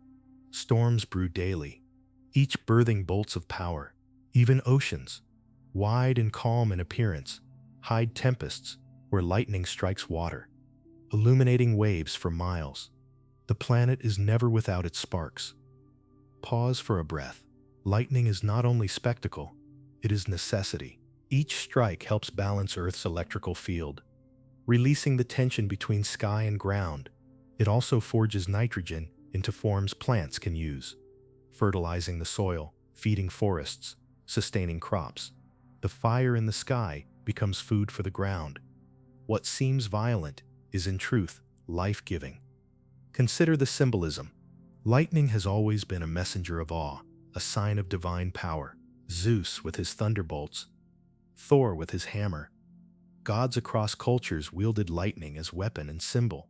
It is easy to see why. A force so sudden, so brilliant, so beyond human control. To early eyes, it was proof of heavens alive with anger, or perhaps with blessing. Even today, when we explain it in terms of electrons and charges, the awe remains. Envision being caught in a storm at night, the air thick, the clouds bruised purple. The silence before the strike is unbearable, heavy with expectation. Then, in a flash, the world is revealed.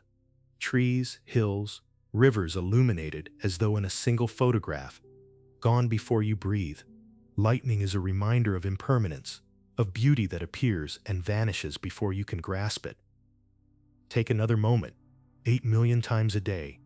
Reflect on that scale. Imagine a great chorus of drums, beating not in unison but scattered, each strike a note, together composing a song of the atmosphere. It is chaos and rhythm at once, a music we rarely hear in full, but which plays ceaselessly over the earth. Step into the paradox. Lightning destroys as well as nourishes. Fires sparked in forests can devastate, consuming trees and habitats. Yet even these fires create renewal, clearing old growth, returning nutrients to the soil, making space for new life. Like many forces of nature, lightning holds two faces: danger and gift, destruction and rebirth. Consider the science. A single bolt can reach temperatures of 30,000 Kelvin, hotter than the sun's surface. It can carry currents of hundreds of thousands of amperes. And yet, it lasts mere microseconds. Its brilliance fleeting, immense power, condensed into a fraction of a second. There is something profoundly poetic in that.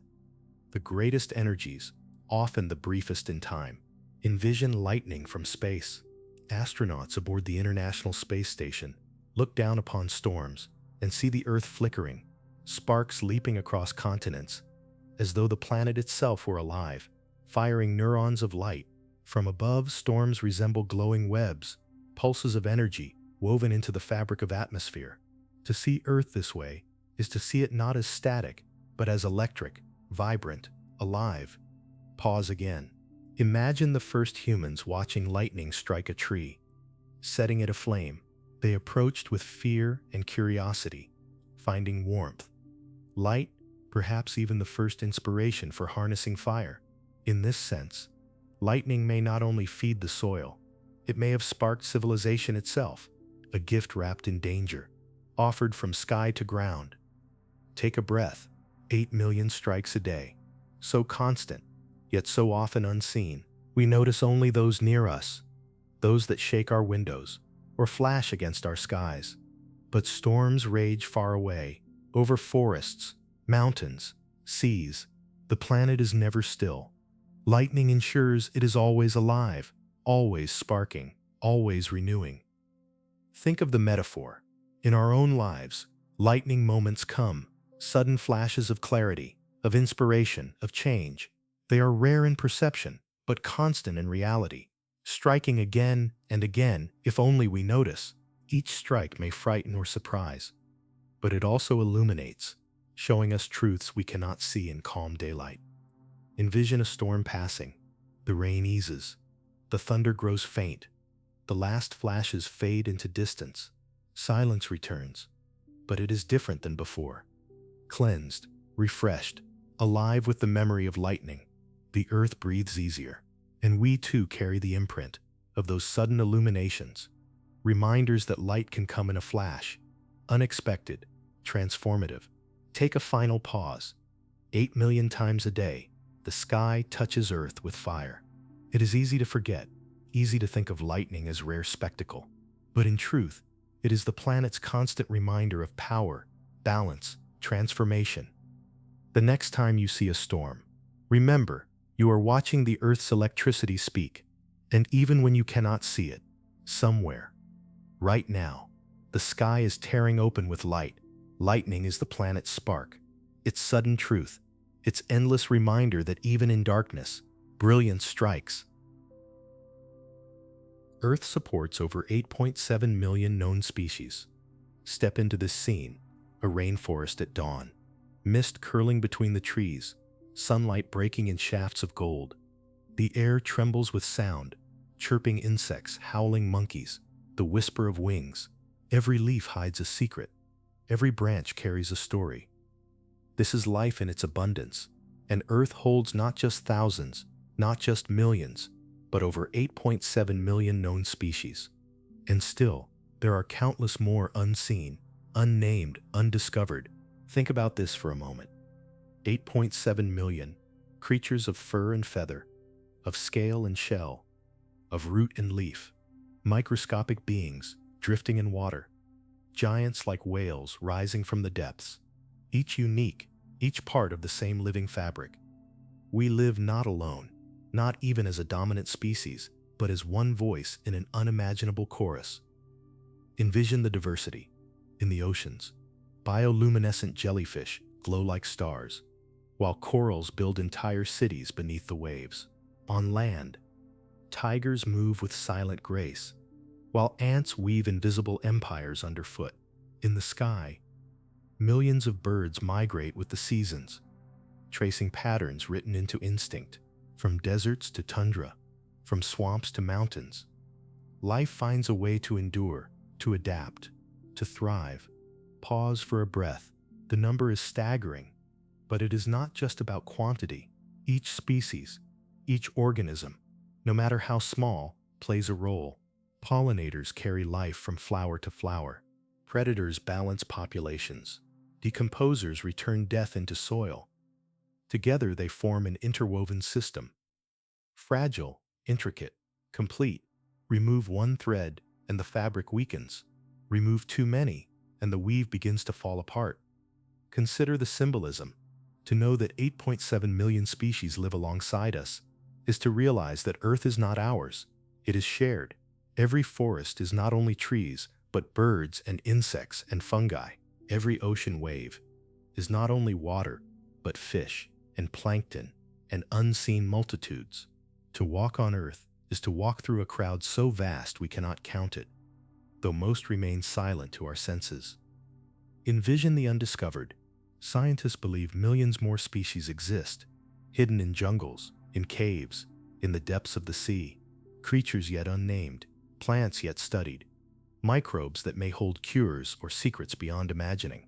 The known 8.7 million are not the end of the story, only the beginning. The Earth still holds mysteries, still surprises us, still whispers that life is more abundant than we think. Take another moment. Think of the beauty of such variety. No two butterflies patterned the same, no two trees grown in identical form. Even among humans, one species among millions. Individuality flourishes. Diversity is not accident. It is essence. Life expresses itself in difference, in experimentation, in endless creativity. Step into the perspective of time. Species rise and vanish, evolve and disappear. Dinosaurs once ruled. Now birds inherit the skies. Ice ages came and went, reshaping the cast of life. The 8.7 million of today are only the current chorus, the present verse in an ongoing song billions of years old. We are witnesses to one stanza of an eternal hymn. Consider what this teaches. Life is not uniform. It does not choose one path but millions. It spreads across deserts and forests, rivers and reefs, mountains and plains. It thrives in boiling vents, in frozen caves, in places hostile to us but welcoming to others. Life shows us possibility, reminding us that existence is not narrow but infinite in form. Pause and reflect. As humans, we often see ourselves as separate, as above, but truly, we are one among millions. We depend on bees for pollination, on trees for oxygen, on bacteria in our own bodies for digestion. Without the rest, we would not survive. The 8.7 million are not background, they are foundation. Envision a forest without bird song, an ocean without fish, a sky without flight. These are not abstract losses. They are futures we risk if we forget our interdependence. The abundance we marvel at is also fragile, vulnerable to the weight of our choices. To honor 8.7 million species is to live gently, to live aware. Take another breath. Imagine the miracle of coexistence. A tiny hummingbird, heart racing faster than thought, feeding from a flower that evolved just for its beak. A fungus breaking down fallen wood, feeding soil that nourishes a seedling, which grows into a tree where owls will one day rest. Connections spiral outward, endless, intricate, precise. To live on Earth is to be part of this web, whether we notice or not. Think of the metaphor. In human life, too, diversity sustains. Cultures, languages, ideas. Variety gives strength, resilience, richness. Just as ecosystems thrive through many species, so do societies thrive through many voices. Life on Earth whispers the same truth in countless forms. Difference is not weakness, it is survival. Envision once more the rainforest at dawn, or the reef at noon, or the desert at night, each alive, each singing its own chorus. Multiply this by 8.7 million, and you glimpse the wonder of Earth, not just a planet, but a living mosaic, a symphony of existence, every note essential, every voice belonging. Take a final pause. Over 8.7 million known species. Numbers can numb, but behind each is a form, a struggle, a story. Behind each is life reaching outward, seeking survival, shaping beauty. Behind each is proof that Earth is not empty, not silent, not alone. The planet is not a rock with life upon it. It is life itself, expressed in endless forms. And we, one species among millions, are not rulers. We are participants. Every human shares 99.9% of the same DNA. Picture yourself walking through a crowded city street. The faces blur into a river of difference. Skin tones, languages, clothing, gestures, expressions. Each person appears utterly unique, carrying their own history, their own secrets, their own dreams. And yet, beneath all that surface variation, a deeper truth hums quietly in our cells. Every human on Earth shares 99.9% of the same DNA. Think about that for a moment. Billions of people, spread across continents, divided by culture, separated by oceans and mountains and centuries. And yet the blueprint of life, written in spirals within our cells, is almost identical. The code that shapes your heartbeat, your breath, your mind, is nearly the same as that of a stranger on the other side of the world. Nearly the same as someone you will never meet, never know, but who carries your story, written in their body too. Envision DNA as a great book, 4 letters repeating, forming words, sentences, whole chapters of instructions. Of this vast library, only the tiniest fraction differs between you and me, between any 2 humans who have ever lived. That sliver, 0.1%, accounts for the curve of your nose, the tone of your voice, the color of your eyes, the way your body metabolizes food. It is astonishing how little difference creates such vast diversity. Pause for a breath. In a way, this truth is humbling. We build walls. We draw borders. We divide ourselves by culture, by nation, by belief. But the body does not honor those divisions. The body knows a simpler truth. We are kin. Our differences, striking as they appear, are surface ripples atop an ocean of shared being. Consider the metaphor. Imagine humanity as a forest. Each tree different in height, bark, branches, leaves. But underground, the roots share the same soil, the same nutrients, the same unseen connection. DNA is that soil. We are rooted in the same foundation, no matter how far our branches reach. Step into history. Not so long ago, humans walked out of Africa, small groups carrying their shared code across the globe. From that starting point, the code branched, adapted, shifted slightly, but always remained nearly identical. Across millennia, across migrations, across civilizations, the story of humanity has been the story of one species, endlessly expressing itself in countless forms. Take another pause. 99.9%. What a number! Enough similarity to make us nearly one. enough difference to make us beautifully varied. Without that small fraction of distinction, we would be identical, indistinguishable, a world of mirrors. Without the vast foundation of sameness, we would be strangers to one another, alien, unable to connect. It is the balance between sameness and difference that allows humanity to be both unified and diverse. Envision the possibilities. A person in a remote village in the Himalayas, another in the bustle of Lagos, another in the streets of São Paulo, all of them carrying the same 99.9% blueprint.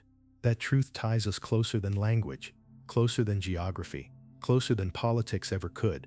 We are walking echoes of one another. Think of the symbolism when we say we are brothers and sisters, when we speak of the human family. It is not just poetry, it is biology. The kinship we sense is written in the very architecture of our being. That shared DNA is not only a scientific fact, it is a reminder of our shared fate. What harms one branch of humanity ripples through all. What heals one, heals all. Pause and reflect on how fragile this unity is in practice. Wars erupt, hatred festers, divisions deepen. Yet beneath the noise of conflict, our bodies quietly insist we are the same. Our blood runs with the same iron. Our lungs expand with the same oxygen. Our cells whisper the same code. The body is wiser than the mind in this way. It remembers what we forget. Envision a newborn child, anywhere on Earth. Their DNA is 99.9% the same as yours. The potential for laughter, for sorrow, for imagination, for love, all encoded, all shared. When you see a baby smile, when you hear a child's cry, you are hearing echoes of yourself, of the shared story written into flesh. Take a step further. Even across time, this truth holds. The DNA of ancient humans, frozen in bones thousands of years old, aligns with ours. The people who painted caves, who built pyramids, who walked deserts, long vanished, all shared the same 99. They were not strangers. They were us, in different form. Consider what it means for the future. As technology allows us to read and even edit DNA, we are beginning to write consciously in the book of life. But perhaps before we wield such power, we must pause and remember. It is the shared story that matters most. To honor DNA is to honor kinship, to honor the unity beneath our illusions of separation. Pause once more. Imagine if we lived every day remembering this fact, that the stranger we pass in the street is 99.9% us. Would we be so quick to hate, to fear, to harm, or would we pause and see in them a reflection of our own being? Think of the metaphor again. Humanity is not a mosaic of isolated tiles. It is a tapestry woven from nearly identical threads. Each thread shines with its own hue. Yes, but together they form the fabric of existence. Strong because it is unified, beautiful because it is diverse. Take a final breath. 99.9% the same. A number that erases distance, that dissolves borders, that softens difference. It does not mean we are uniform. It means we are variations on a single theme, a single song, sung in endless harmonies. And perhaps the most important truth is this. In that sameness, we find connection. In that small difference, we find individuality. Together they make us human. Earth is constantly moving through space at 67,000 miles per hour. Step into this realization. Though you feel still, though your feet rest firmly on the ground, though the walls around you seem steady and unmoving, you are in truth racing through the cosmos at 67,000 miles per hour. Right now, as you breathe, as your heart beats, you are being carried on a world hurtling around the sun in a ceaseless orbit. Think about that for a moment. Faster than any jet, faster than any bullet, faster than the fastest machines we've ever built. Our planet soars through the void, and yet you do not feel it. The motion is smooth, continuous, unbroken. The ground beneath you does not shake with speed. The trees do not bend with invisible wind. To you, the earth feels still, but in truth, it is never still. Envision standing on a train that glides effortlessly, so smooth you barely sense its movement. Only when you look out the window, and see the landscape streaming by. Do you realize the speed? But Earth's train has no windows. Our view is of sky and stars, which appear steady, eternal. Only science reveals the truth. We are in motion always, never at rest. Pause for a breath. Consider the scale. In a single hour, we travel farther through space than most people will in their entire lifetime. In a single day, Earth carries us more than 1.6 million miles along its orbit. In a year, we circle the sun once. A cosmic journey of nearly 600 million miles. Every birthday is a return to the same spot in orbit. Another lap completed in this endless dance. Step further back. The Earth's orbit around the sun is only part of the story. The sun itself is not fixed, but moving, dragging the planets with it around the center of our galaxy. At hundreds of thousands of miles per hour, the solar system carves a path through the Milky Way, and the galaxy itself drifts, collides, journeys through the greater fabric of the universe, motion upon motion, spirals within spirals. We are never still, not for a moment. Think of the symbolism. Life often feels stagnant. We feel stuck in routines, trapped in stillness. Yet the truth is, on a cosmic scale, we are always moving, always journeying, always carried into new spaces. Stillness is illusion. Change is the truth. Every moment is motion. Envision the night sky. The stars above appear fixed, eternal. But they too are racing, orbiting, drifting. We look up and see permanence, but the reality is constant flux. The constellations we know are temporary. Patterns formed by chance, destined to shift as stars move apart. The heavens themselves are in motion, and we move with them. Pause again. 67,000 miles per hour. Numbers so large they almost lose meaning, but feel into it. Not just the speed, but the wonder. You are a passenger on a planet that navigates the cosmos effortlessly, carrying oceans, mountains, forests, and cities with it. Every moment of your life has been in transit. You have never not been traveling. Consider how ancient people imagined the cosmos. Many believed Earth was fixed, unmoving, the center of all. To them, the heavens spun around us. But now we know the opposite. Earth spins on its axis, races around the sun around the galaxy through the universe. The center does not exist. Motion is everywhere. This truth humbles us, reminding us of our place in something larger than imagination. Envision how fragile, how precious this motion is. If Earth slowed too much, if its orbit faltered, the balance of gravity and momentum would collapse. We would spiral inward to the sun, or drift away into frozen darkness. It is only by moving at precisely this speed that we remain in the Goldilocks zone, neither burning nor freezing, but alive. Motion is not accident, it is necessity. Take another pause. Imagine this. If you could freeze time and look outward, you would see Earth streaking along an invisible path, oceans foaming, clouds swirling, continents steady upon a globe in flight. The planet is like a ship, sailing the solar seas, and we are its passengers. And though we are passengers, we are also crew shaping its atmosphere, altering its surface, adding our stories to its voyage. Think of the metaphor for life itself. We often wish for stillness, for permanence. But in truth, everything moves. Seasons shift, bodies age, rivers flow, mountains erode. Motion is not the exception. It is the essence. The Earth's speed is a cosmic reminder that nothing is fixed, nothing remains unchanged. To live is to move, even when we cannot feel it. Step into the feeling, close your eyes. Imagine the Earth as a great vessel, curving through darkness, carrying you along without effort. Imagine the hum of velocity, not felt but known, a silent current beneath your every step. Imagine that every breath you take, every word you speak, every thought you form is happening while you are being carried at unfathomable speed. Does that not fill you with wonder? Pause one last time. 67,000 miles per hour.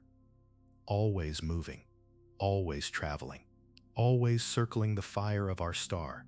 It is easy to forget, easy to feel still. But the truth is, you have always been a traveler, even in your sleep, even in your silence. The earth is not a stage where life unfolds. It is a ship in eternal motion, a dancer in an endless waltz, and we are its companions, its witnesses, its fleeting passengers on a journey through space without end.